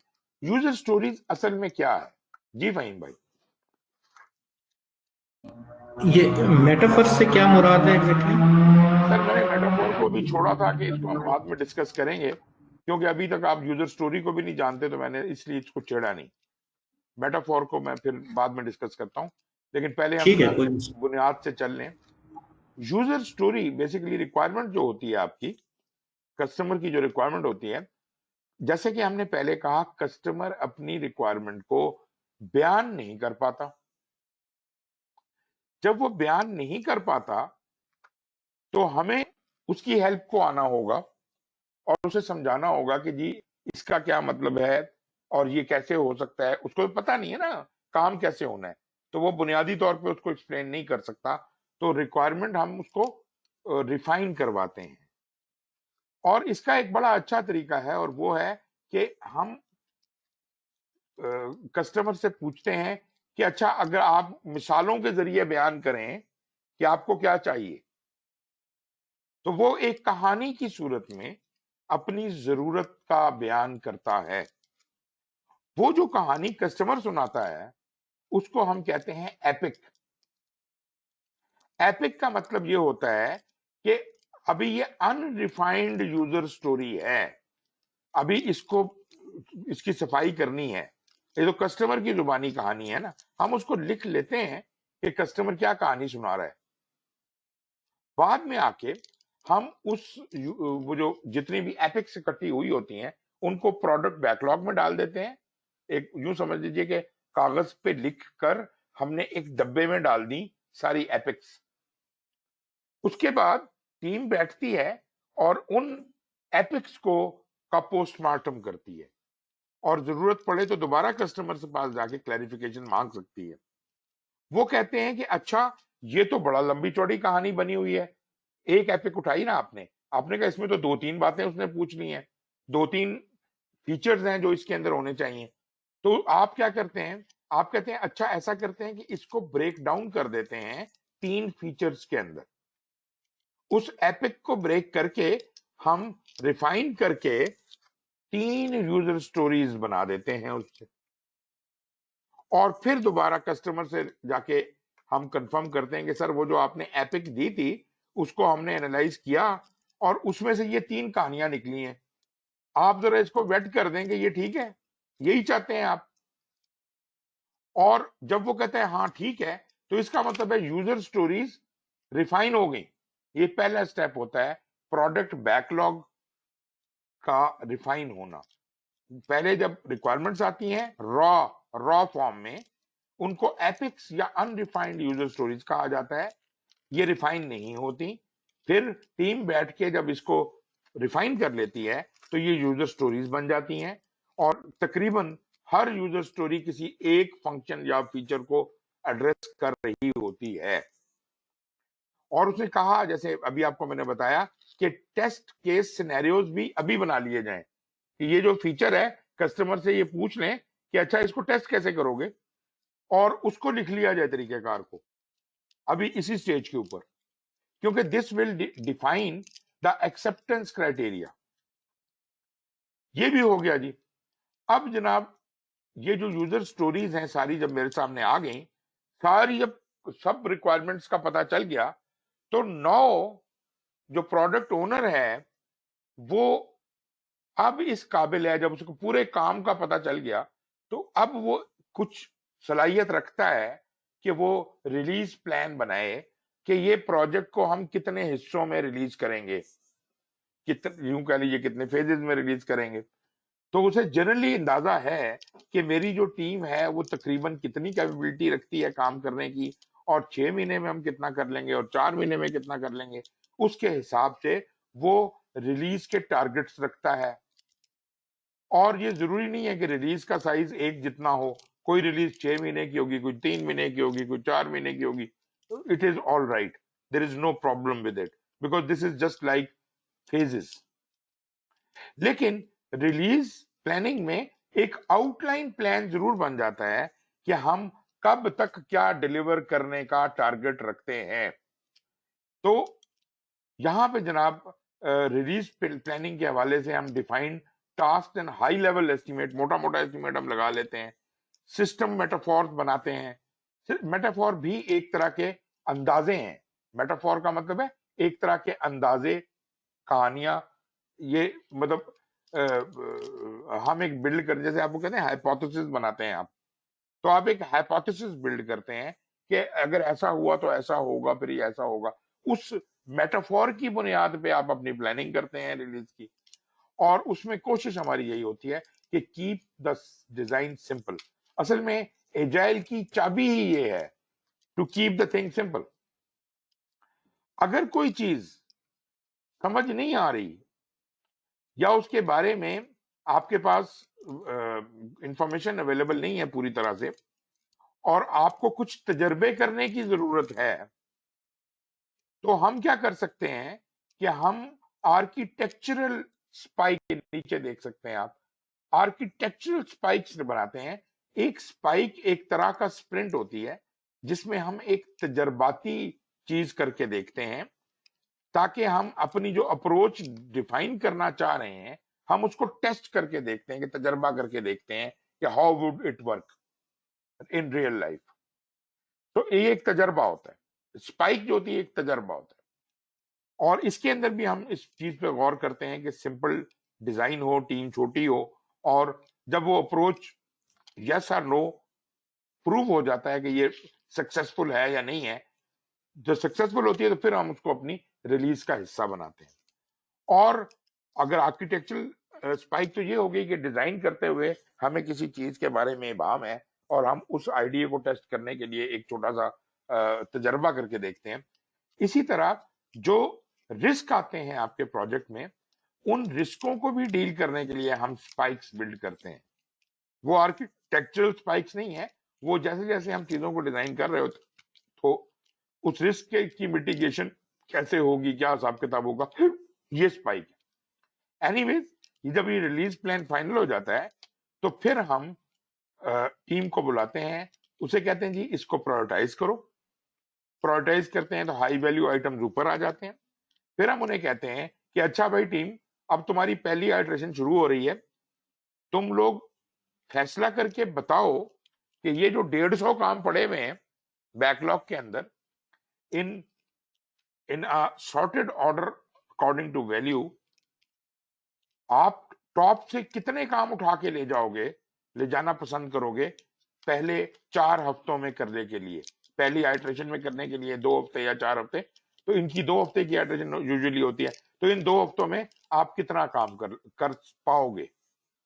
टीम को भी अपनी वेलोसिटी का कुछ अंदाजा होता है, अपनी कैपेबिलिटीज का अंदाजा होता है, और वो टीम वर्क के तौर पे फैसला देते हैं कि जी हम ये जो पहले 10 काम है ये हम कर लेंगे। सो टीम कमिट्स, और इस कमिटमेंट करने के लिए भी उनको थोड़ी सी एस्टिमेशन करनी पड़ती है। तो टीम कमिट करती है प्रोडक्ट ओनर को कि जनाब हम ये 10 काम ले जाना चाह रहे हैं, इस आइटरेशन में हम कर लेंगे, तो आप बराए मेहरबानी ये काम हमें रिलीज कर दें। तो वो जो है वो इनको फिर अलाउ कर देता है। लेकिन कमिटमेंट किसने दी है? टीम ने। उसको किसी ने ये नहीं कहा कि आप लोग ये 10 काम करें। Product owner did not tell them कि आप ये 10 काम करें, लेकिन टीम ने खुद कहा कि हम ये 10 काम करना चाहते हैं, तो वो उनको अलाउ कर देता है। वो उस काम को उठा के ले जाते हैं, और ले जाके जैसे प्रोडक्ट बैकलॉग बना हुआ था, वो अपना एक स्प्रिंट बैकलॉग बनाते हैं, उसमें वो 10 काम रख लेते हैं, और फिर वही वर्क इन, जैसे वो कैनबैन बोर्ड चला था उस तरह से काम शुरू हो जाता है। अगर आप लीन पे कर रहे हैं तो उस तरह से, अगर आप एजाइल पे हैं तो फिर दूसरा एजाइल वाला तरीका इस्तेमाल होगा। तो जनाब यहाँ आप अपनी कस्टमर के साथ फंक्शनैलिटी डिस्कस करते हैं, टास्क एस्टिमेट करते हैं, उनके अंदर के मेटाफॉर्स बनाते हैं, फिर सिंपल डिजाइन, वो चीजें हमने पहले भी की थी, और उसके नतीजे में हमारा आइटरेशन प्लान जो कंप्लीट होता है उसके ऊपर अमल करते हैं। अमल करने के बाद जब वो इंक्रीमेंट मुकम्मल होती है तो हम कस्टमर से उसका अप्रूवल लेते हैं, उसका जो क्या कहते हैं एक्सेप्टेंस क्राइटेरिया के मुताबिक टेस्टिंग करवाते हैं, कस्टमर को दिखाते हैं कि ये चीज आपने कही थी, ये टेस्ट है आपका दिया हुआ, इसके मुताबिक ये चीज क्लियर हो गई है, क्या आपको कबूल है? अगर उसको कबूल है तो हम कहते हैं जी ये चीज जो है ये अभी हमने हमारी तरफ से अप्रूव होगी। और इसी तरह आइट्रेशन अगर से कि 5-6 आइट्रेशन के बाद रिलीज का टाइम आ जाता है, तो फिर वो जितना भी 6 आइट्रेशन में जो चीजें बनी थी उनको रिलीज कर दिया जाता है कस्टमर को। और इस तरह वो 5-6 रिलीजेस कंप्लीट होने के बाद अल्टीमेटली आखिरी रिलीज में, जब आखिरी रिलीज भी डिलीवर हो जाती है, तो आपका पूरा प्रोडक्ट जो है वो डिलीवर हो जाता है कस्टमर को, और प्रोजेक्ट आपका कंप्लीट हो जाता है। ये है जी इसकी समरी एक्सट्रीम प्रोग्रामिंग की। और अगर देखा जाए तो एजाइल में ऐसे ही काम होता है। जी अलाउद्दीन साहब। सर इससे शायद रिलेटेड है क्वेश्चन के नहीं, 2-3 दफा मैंने देखा है जब पूरे सीआरएम को डिप्लॉय किया जाता है, वर्जन इवन देन वर्जन भी अपडेट करना होता है, जी जब हम फाइनल प्रोडक्ट डिलीवरी की तरफ जाते हैं तो 100 में से 80 to 90% होता है कि सिस्टम क्रैश कर जाता है, और वो सिर्फ लोड टेस्टिंग की वजह से होता है। हाँ, मतलब टेस्टिंग तो नहीं, लोड की वजह से होता है। जबकि हम पीछे बात करते आ रहे हैं कि आइट्रेशंस के साथ हम अपने अपने 1 by 1 टेस्ट भी होते हैं, फॉलो भी होते हैं, फिर उनको दोबारा से उस प्रोसेस में से गुजारते हैं। तो ये नॉर्मली ऐसा क्यों होता है कि जब कभी फाइनल रिलीज पे आता है तो सिस्टम ड्रॉप कर जाता है? इंटीग्रेशन टेस्टिंग का मसला है। आपने अपनी आइट्रेशंस को तो टेस्ट कर लिया, लेकिन आपने ये डिजाइन नहीं किया कि जब ये आइट्रेशंस आके मिलेंगी और इनका जो सारी चीजें आके जब एक जगह यूनिफाई होंगी, इंटीग्रेट होंगी, तो इंटीग्रेशन में वो इतना लोड उठा सकेगी कि नहीं उठा सकेगी। इसका मतलब ये हुआ कि इंटीग्रेशन टेस्टिंग को माइंड में रख के आपकी आइट्रेशन के जो टेस्ट हैं उसके मुताबिकत में प्लान होने चाहिए, आइसोलेशन नहीं होने चाहिए। एब्सोल्युटली। तो सर ये इंटीग्रेशन टेस्ट इस पूरे प्रोजेक्ट का पार्ट नहीं होता? मतलब अभी सर जितना भी देखिए, हमने ये देखा है। इंटीग्रेशन आएगी जी। बाद में, लेकिन उसका प्लान तो होना चाहिए ना। बिल्कुल सही कह रहे हैं आप। वो जो प्लान है, ये जो रिलीज प्लान बना हुआ है, आउटलाइन प्लान में इंटीग्रेशन शामिल होनी चाहिए। अगर हम उसको यहाँ प्रॉपर तरीके से नहीं डालेंगे तो वो हमारी आइट्रेशंस के अंदर बिल्ट इन नहीं हो पाएगी, और आखिर में वो चीजें आपस में मिल नहीं पाएंगी, इंटीग्रेट नहीं हो पाएंगी, और वो फेल हो जाएगा टेस्ट। ऐसा होना नहीं चाहिए। और बड़ी बड़ी कंपनीज करती हैं, मतलब मैंने देखा था एरिक्सन वो ड्रॉप कर गई, सीबल की डिप्लॉयमेंट थी वो ड्रॉप कर दी, इन्फिनिक्स का प्रोजेक्ट है, मतलब ये जैज के प्रोजेक्ट बता रहा हूँ, जब मैं वहां पे था बिल्कुल तो ये बिल्कुल। तीनों दफा मैंने देखा है वहां पे ये मार पड़ी है, सर जबरदस्त किस्म की मार पड़ी उसकी दो तीन वजूहत हो सकती हैं। एक तो देखें, जरूरी नहीं होता कि अगर कोई इस तरह से हो रहा है मसला तो ये कोई उनकी नाअहली ही होगी। कभी कभार ऐसा होता है कि अनसर्टेनिटी बहुत ज्यादा होती है। अब मिसाल के तौर पे टेलीनॉर है, ये वो बाकी दूसरी तीसरी कंपनीज हैं, ये कंपनियां उन मुल्कों से आई हैं जिनकी पॉपुलेशन आपके अशरे अशीर के बराबर भी नहीं है। तो ये वहां के हम्म पढ़े लिखे लोग, वहां के तजर्बे, वहां की लोड बैलेंसिंग और वो कहानियां लेके आ जाते हैं। पाकिस्तान में, इंडिया में, चाइना में जाते हैं तो उनकी ऐसी की तैसी हो जाती है। क्योंकि यहाँ तो जब एसएमएस चलने शुरू होंगे तो थोक के हिसाब से चलने शुरू होंगे, जब कॉलें आएंगी तो वो वॉइस बढ़ जाती हदें है, खत्म हो डेटा जाएंगी। यूज। तो लोड तो फेल होना ही है, क्योंकि this is a first time activity कि इतने बड़े लेवल के ऊपर इन लोगों ने अपने सिस्टम्स को कभी टेस्ट ही नहीं किया हुआ।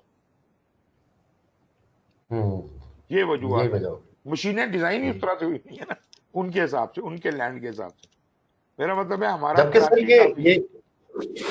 जी जी। वही मैं कह रहा हूँ, जबकि ये जब रिक्वायरमेंट्स इकट्ठी हो रही होती हैं तो यूजर बेस देखा जाता है, रिटेल की रिक्वायरमेंट्स देखी बिल्कुल जाती हैं, बिल्कुल बिलिंग सिस्टम पे लोड देखा जाता है, मतलब बिल्कुल लाइव सिस्टम्स को मॉनिटर किया जाता है, और बिल्कुल। फिर उसके मुताबिक हार्डवेयर का अरेंजमेंट होता है, उस पर बड़ी एग्जैक्टली। कॉस्ट आती है। सर थ्योरेटिकली हो रहा होता है ना, थ्योरेटिकली हो रहा होता है, हम्म फिजिकली उन्होंने कभी किया नहीं। लेकिन जब पाकिस्तान में आके उन्होंने लगाया तो पता चला कि ओहो, यहाँ तो ये मसले भी होते हैं, तो फिर वो चीजें बीच में आ गई। तो ऐसी कोई बात नहीं है कि ये बहुत कोई गलत काम हो गया। जैसे मैंने कहा कि आर्किटेक्चरल स्पाइक्स आती हैं, तो एक्सपेरिमेंटेशन होती है, ऑफ कोर्स होती है, कोई मसला नहीं है। लेकिन एट द सेम टाइम हमें कोशिश अपनी पूरी करनी चाहिए कि इस तरह के प्रॉब्लम से हम बच के रहें।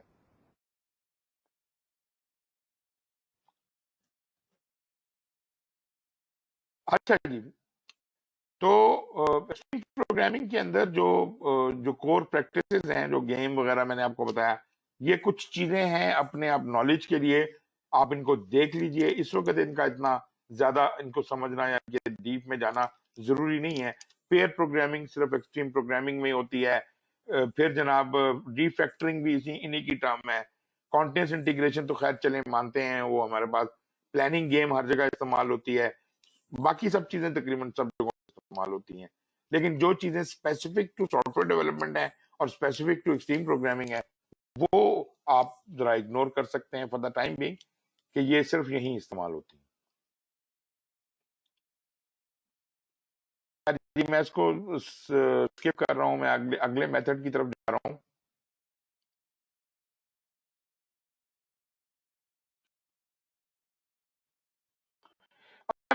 जी क्रिस्टल,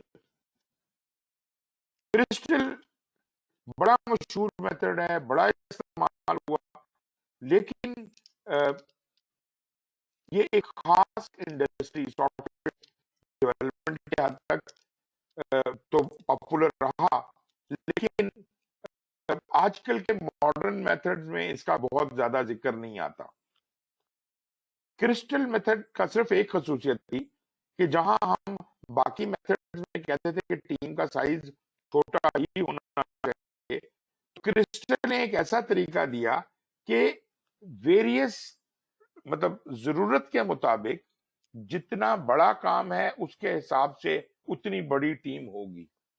तो इन्होंने क्रिस्टल के वेरियस फ्लेवर्स या कलर्स रखे।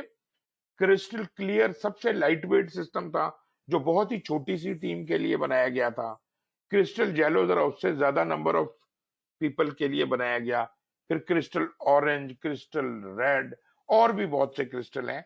तो वो यूं समझिए कि ये स्केलेबल टाइप का मैकेनिज्म था जिसके अंदर टीम साइज बढ़ता जाता है, कॉम्प्लेक्सिटी बढ़ती जाती है। तो उन्होंने वो फिर उन्होंने कहा कि जी पहले आप ये सिलेक्ट करें कि आप कौन से क्रिस्टल में फॉल करते हैं। क्लियर में फॉल करते हैं तो ये तरीका इस्तेमाल करें, येलो में फॉल करते हैं तो ये तरीका इस्तेमाल करें, so on and so fourth. ये डायग्राम था जी, इसको वो लोग कहते हैं फैमिली ऑफ क्रिस्टल में कि ये जनाब मेथड है। इसमें उन्होंने कहा कि अगर 1 से 6 बंदे हों तो ये क्रिस्टल क्लियर होगा, अगर 7 से 20 बंदे हों तो क्रिस्टल येलो होगा, अगर 21 से 40 हों तो ऑरेंज होगा, और 41 से 100 हों तो रेड होगा, और 100 से ऊपर हों उसका एक और नाम है, वो मुझे याद नहीं आ रहा, क्रिस्टल क्रिस्टल मुझे उसका रंग याद नहीं आ रहा, व्हाइट है या क्या है, मतलब कोई और रंग है उसका, तो वो 100 से ऊपर हो जाता है। अच्छा, दूसरी तरफ उन्होंने कहा कि जो क्रिटिकलिटी है सिस्टम की वो 4 चीजों पे डिपेंड करती है, कंफर्ट के ऊपर, डिस्क्रिशनरी मनी के ऊपर, एसेंशियल मनी के ऊपर, और लाइफ के ऊपर। लाइफ जो है वो कहते हैं जी कि जहां तक कंफर्ट और डिस्क्रिशन का ताल्लुक है, ये 1 से 6 बंदों तक हम इसको हैंडल कर सकते हैं। इससे ऊपर ये जो क्रिस्टल क्लियर है वो एसेंशियल मनी और लाइफ स्किल्स जो हैं उसमें ये इस्तेमाल नहीं किया जा सकता। तो जो क्रिस्टल क्लियर है वो सिर्फ कंफर्ट लेवल और डिस्क्रिशनरी मनी के हिसाब से एडजस्ट किया जाता है, वेयर एज जो बाकी 3 मेथड्स हैं वो एसेंशियल मनी तक जाते हैं लेकिन वो लाइफ स्किल्स में नहीं जाते, और लाइफ स्किल्स में सिर्फ जो 100 से ऊपर वाला है वो ही जाता है, और उसका नाम अभी से यहां नहीं लिखा हुआ। यूनिक कैरेक्टरिस्टिक्स जो है इसकी वो है कि टीम साइज इसमें बदलता है, सिस्टम की क्रिटिकलिटी बदलती है, और प्रोजेक्ट की प्रायोरिटीज बदलती हैं। This crystal family addresses the realization that each project may require a slightly tailored set of policies, practices and processes. मतलब क्रिटिकलिटी और टीम साइज के हिसाब से फिर हम सिलेक्ट करेंगे कौन सा क्रिस्टल, और फिर उस क्रिस्टल के हिसाब से आपको आपके पॉलिसीज एंड प्रोसीजर्स दिए जाएंगे। So every crystal will have a different set of policies and procedures. तो टेनेट्स ऑफ क्रिस्टल इंक्लूड, इसमें भी टीम वर्क होता है, इसमें भी कम्युनिकेशन होती है, इसमें भी सादगी है, और reflection to frequently adjust and improve the process. मतलब यहां पे हम अपने प्रोसेस को एनहांस इंप्रूव कर सकते हैं through out the life of project. ऐसा हो सकता है कि हमने क्रिस्टल क्लियर से शुरू किया हो और बाद में जाके हमें इस बात का अंदाजा हो कि नहीं यार अब हम हमारा लेवल बढ़ गया है, अब हम ज्यादा टीम के साथ मोबिलाइज करके बड़े लेवल पे जा सकते हैं। तो this can be adjusted later on. Like other agile methodologies, Crystal promotes early frequent delivery of working software. High user involvement है इसके अंदर, वो तो आपको पता है कि हम एजाइल में वैसे भी कहते हैं कि इन्वॉल्वमेंट कस्टमर की बहुत ज्यादा है। एडॉप्टेबिलिटी है, रिमूवल ऑफ ब्यूरोक्रेसी और डिस्ट्रक्शन। इसका जो खालिक था जी वो था एलिस्टर कॉकबर्न, ये भी मैनिफेस्टो का ऑथर है। ये क्रिस्टल इसने इजाद किया, क्रिस्टल क्लियर इसने बनाया, और फिर के बाद ये चीज आगे बढ़नी शुरू हो गई। अगला मेथड है जी डीएसडीएम। ये डीएसडीएम जो मेथड है इसको कहते हैं डायनेमिक सिस्टम डेवलपमेंट मेथड, और ये यूके बेस्ड है। ये 1994 में बनाया गया। It grew out of the need to provide an industry standard project delivery framework. ये असल में यूके गवर्नमेंट फंडेड था, ये मेथड बनाया गया, और ये उनकी रैपिड एप्लीकेशन डेवलपमेंट जो कि ये उस जमाने की टर्म है जो मैं बात कर रहा था आपसे 1992-99 के दरमियान। ये दो टर्म्स हम सुनने को मिलती थी, एक होती थी रैपिड एप्लीकेशन डेवलपमेंट, एक होती थी जॉइंट एप्लीकेशन डेवलपमेंट। इस पे तो इस हद तक तो मैंने काम किया हुआ है। तो ये उससे जो रैपिड एप्लीकेशन डेवलपमेंट थी, ये उससे डीएसडीएम ने जन्म लिया। रैपिड एप्लीकेशन डेवलपमेंट कहा था कि सॉफ्टवेयर कुछ ऐसे तरीके से बनाया जाए कि तेजी से बन सके, rapid application. Joint application development का मतलब था कि कस्टमर और हम मिलके बना सकें, वो जॉइंट एप्लीकेशन हो जाती थी। और इन चीजों को मिला जुला के बाद में इन 1994 ऑनवर्ड्स इन्होंने डीएसडीएम बनाया। While RAD was extremely popular in the early 90s, ये क्योंकि आरएडी तो पहले का था, तो RAD approach to software delivery evolved in a fairly unstructured manner. As a result, DSDM consortium बन गया, which was created and convened in 94 with the goal of devising and promoting a common industry framework for rapid software delivery. तो उस वक्त से लेकर DSDM methodology इन वोग है, ये evolve हुई और मेच्योर होती चली गई और एक कॉम्प्रिहेंसिव फाउंडेशन बन गई, जैसे कि उनका मकसद भी था कि एक फ्रेमवर्क हो इंडस्ट्री का। Again it is for software development, but इसने एक फ्रेमवर्क बना के दे दिया जिसमें प्लानिंग, मैनेजिंग, एग्जीक्यूशन और किसी हद तक स्केलिंग दी एजाइल, मतलब छोटे से बड़े लेवल पे एजाइल को अगर आपने एक्सपैंड करना है तो वो भी मुमकिन था। आइटरेटिव सॉफ्टवेयर डेवलपमेंट के प्रोजेक्ट में ये इस्तेमाल होने लग गया। डीएसडीएम इज बेस्ड ऑन 9 की प्रिंसिपल्स, जिनमें से खास खास जो है वो कहते हैं जी बिजनेस नीड और वैल्यू जो हम अपने एजाइल में भी बात करते हैं ना वैल्यू की, तो ये यहाँ पर डीएसडीएम में वैल्यू प्रायोरिटाइजेशन की बात हो रही है। एक्टिव यूजर इन्वॉल्वमेंट, ये भी हम बात कर चुके हैं। एम्पावर्ड टीम, ये भी हम जानते हैं। फ्रीक्वेंट डिलीवरी, ये भी अंडरस्टैंडेबल है। Integration testing and stakeholder collaboration. So DSDM specifically calls out fitness for business purpose. मतलब ये जो चीज है, एक तो वैल्यू थी ना, एक है कि ये चीज अल्टीमेटली ऑर्गेनाइजेशन को या बिजनेस को भी कोई फायदा देती हो, as the primary criteria for delivery and acceptance of a system, focusing on the useful 80% of the system that can be deployed in 20% of the time. ये बड़ी इंपॉर्टेंट बात है कि 80-20 रूल आपने सुना होगा। 80-20 रूल परेटो लॉ कहलाता है। इसका मतलब है कि अगर हम चीजों को वैल्यू से शॉर्ट कर लें तो 20% काम करने से 80% वैल्यू मिल जाएगी। इसका मतलब है कि 20% टॉप प्रायोरिटी वर्क अगर मैं पहले कर लूं तो मुझे 80% वैल्यू मिल जाएगी। तो इसका मतलब ये हुआ कि अब जो बाकी काम है उसमें से अगर सारा कुछ ना भी मुकम्मल हो तो हमने बल्क ऑफ द डिलीवरी तो कर दी। तो कस्टमर जब ये स्पीड देखता है कि 20% काम हुआ है लेकिन 80% फायदा मिल गया है, तो वो कहता है कि बस मेरा तो काम हो गया, मुझे थोड़ा थोड़ा ये चीजें दे दो और बाकी चीजें बेशक छोड़ दो। तो ये 80-20 रूल डीएसडीएम ने इस्तेमाल किया और अब ये पूरे में इस्तेमाल होता है। वो जो प्रिंसिपल थे वो एग्जैक्टली अगर आप देखना चाहें तो वो ये है, active user involvement is imperative, team must be empowered to make decisions, focus is on frequent delivery of products, fitness for business purpose is the essential criteria for acceptance of deliverables। ये सब बातें वही हैं जो हम पहले जानते हैं। Iterative and incremental development is necessary to converge on an accurate business solution. All changes during development are reversible, मतलब we can reverse back. Requirements are baselined at a high level, वो जैसे हमने रिलीज प्लान बनाया था। Testing is integrated throughout the life cycle, and collaboration and cooperation between all stakeholders is essential.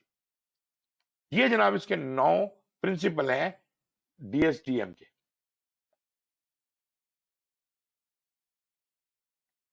Requirements baseline at a high level, rework is built into the process। मतलब वो जो rework की बात आपको याद होगा लीन में हमने की थी कि रीवर्क ना करना पड़े, तो हम प्रोसेस इतना इंप्रूव कर लेते हैं कि रीवर्क ना करना पड़े। आप ये देखेंगे कि वो सब बातें जो हम कर चुके हैं वही घूम फिर के दोबारा आ रही हैं डिफरेंट मेथड्स में। लेकिन हम चूंकि आज यहाँ तक पहुंच चुके हैं, उन सब चीजों को समझते हैं, हम डिस्कस कर चुके हैं, तो ये सारे मेथड्स कहीं ना कहीं से उन सारी बातों को एड्रेस कर रहे हैं। Requirements are planned and delivered in short fix length time boxes. Time box का मतलब है कि वो 2-2 हफ्ते या 4-4 हफ्ते का इटरेशन है हमारा, तो वो टाइम बॉक्स है। तो उन 2-2 4-4 हफ्तों के स्लॉट्स में हम अपनी इटरेशन चलाते जाते हैं और डिलीवरी करते जाते हैं।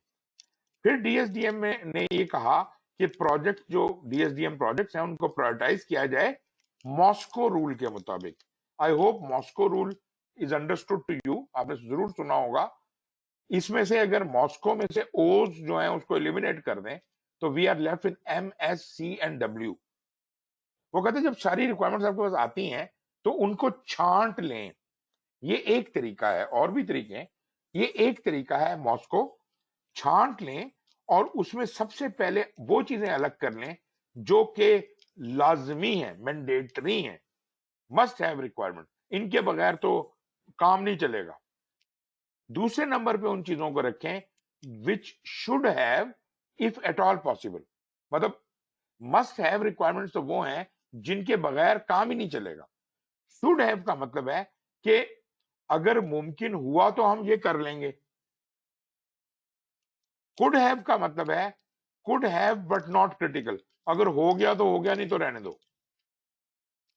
शुड हैव में हमने कहा था कि मतलब ये करनी है लेकिन अगर वक्त हुआ तो, अगर ना बचा वक्त या कोई और मसला हुआ तो हम कहेंगे ये भी जरूरी नहीं है। सबसे जरूरी चीज क्या थी? Must have. कुड हैव का मतलब है अगर वक्त बचा तो कर लेंगे, और वोंट हैव का मतलब है कि ये वो रिक्वायरमेंट्स हैं जो कस्टमर ने दी तो हैं लेकिन ये हम करेंगे ही नहीं। वोंट हैव दिस टाइम, फिर कभी सही। तो इस तरह से ये आपकी वो जो वैल्यू क्या कहते हैं शॉर्टिंग करनी है चीजों की, वो करने में आपकी बड़ी मदद मिल जाती है कि कौन सा काम कस्टमर की नजर में सबसे ज्यादा इंपॉर्टेंट है। और याद रहे कि ये जो फैसले हम कर रहे हैं ये कस्टमर की नजर से कर रहे हैं, तो कस्टमर का इस एक्सरसाइज में शामिल होना जरूरी है।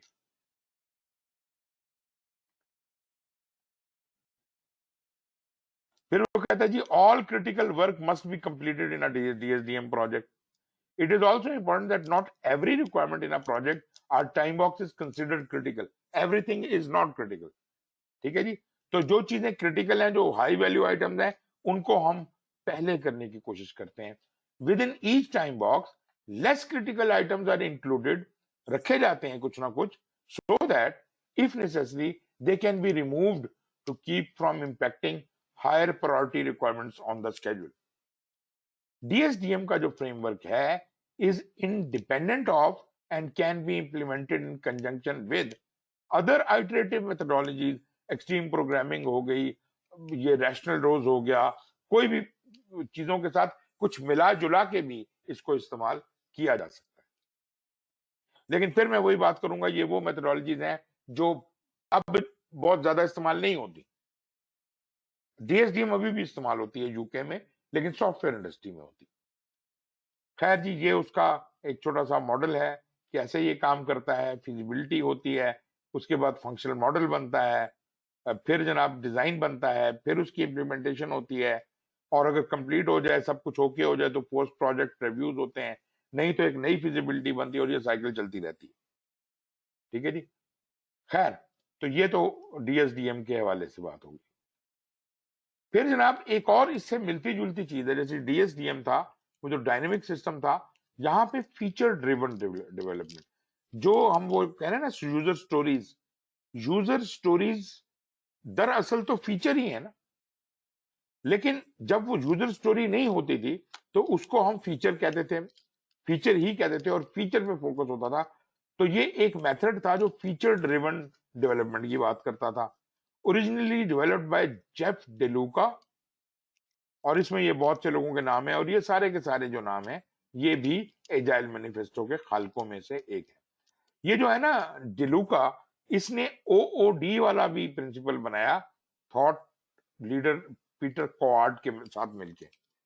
तो FDD occurred as a result of collaboration between DeLuca and OOD का पीटर कोएड जो है, इन्होंने मिलके जो OOD बनाया था, उसमें से यूं समझिए कि ये फीचर ड्रिवन वाला सिलसिला निकला।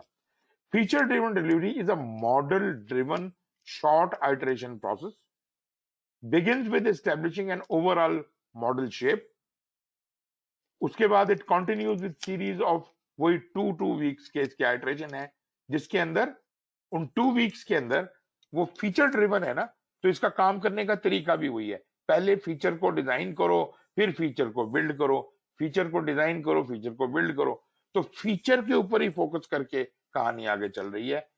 तो यहाँ पे वो कहते हैं फीचर को छोटा होना चाहिए, useful in the I of the client, मतलब इतना छोटा भी हो और कस्टमर की नजरों में इंपॉर्टेंट भी हो।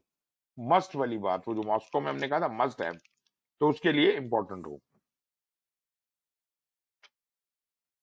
FDD design the rest of the development process around feature delivery using the following 8 practice। इनकी क्या प्रैक्टिसेस हैं?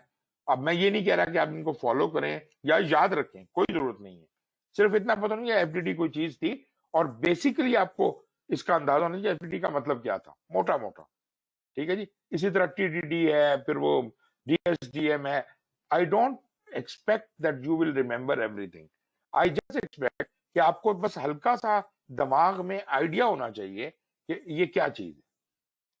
मैं बहुत ज्यादा ये नहीं कह रहा कि आप जो इनके प्रिंसिपल्स और प्रैक्टिसेस और ये सब याद करें, लेकिन सिर्फ आपको बताने के लिए इसके जो 8 प्रैक्टिसेस हैं उसमें डोमेन ऑब्जेक्ट मॉडलिंग है, डेवलपिंग बाय फीचर है, कंपोनेंट एंड क्लास ओनरशिप है, फीचर टीम्स हैं जो काम करने में, जैसे हम डेवलपमेंट टीम कहते थे, यहाँ फीचर टीम है, फिर उनकी इंस्पेक्शंस होती हैं, कॉन्फ़िगरेशन मैनेजमेंट होती है, रेगुलर बिल्ड्स होती हैं, visibility of progress and result. Again it is all in the language of the software development which we are not much interested in. So just remember कि feature driven development में focus features के ऊपर था। और ज्यादा से ज्यादा अगर थोड़ा आप याद रखना चाहते हैं तो जो इसका खालिक है उसका नाम याद रखना है। डेलुका इसका खालिक था, हो सकता है कोई किसी क्वेश्चन में वो पूछ ले कि फीचर ड्रिवन डिलीवरी किसने इजाद की थी या something like that, but that is again कोई बहुत इंपॉर्टेंट ये प्रॉब्लम नहीं है। Feature driven delivery recommends specific programmer practices such as regular builds होनी चाहिए, कंपोनेंट ओनर, क्लास ओनरशिप होनी चाहिए वगैरह वगैरह। Proponents claim that it scales more straightforwardly than other approaches, मतलब इसको स्केल डाउन करना बड़ा आसान है। Unlike other agile approaches, very short pieces of work which are to be accomplished separately per feature. This includes domain walkthrough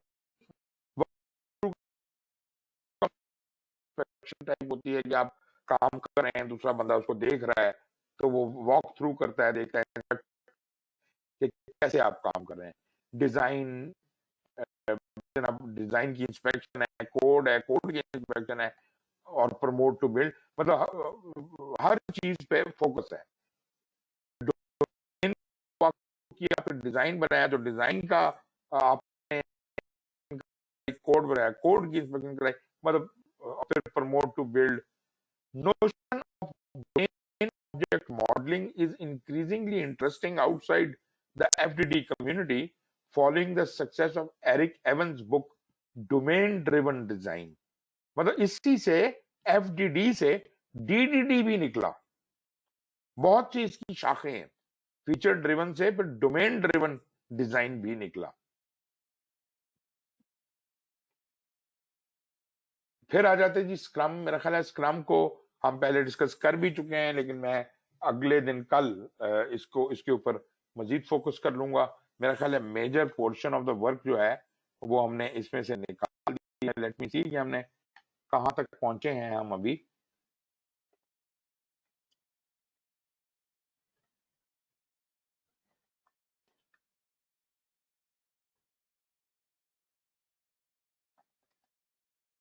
okay जी, बस ठीक है, हमने तकरीबन कल इंशाल्लाह कंप्लीट कर लेंगे। स्क्रम को हम एड्रेस करेंगे कल, और स्क्रम के बाद फिर वो डिसिप्लिन एजाइल का थोड़ा जिक्र आ जाएगा, सेफ का जिक्र आ जाएगा। ये 2-3 चीजें हैं, ये इंशाल्लाह कल हम इनको खत्म कर लेंगे। कोई क्वेश्चन है तो बताइए जनाब।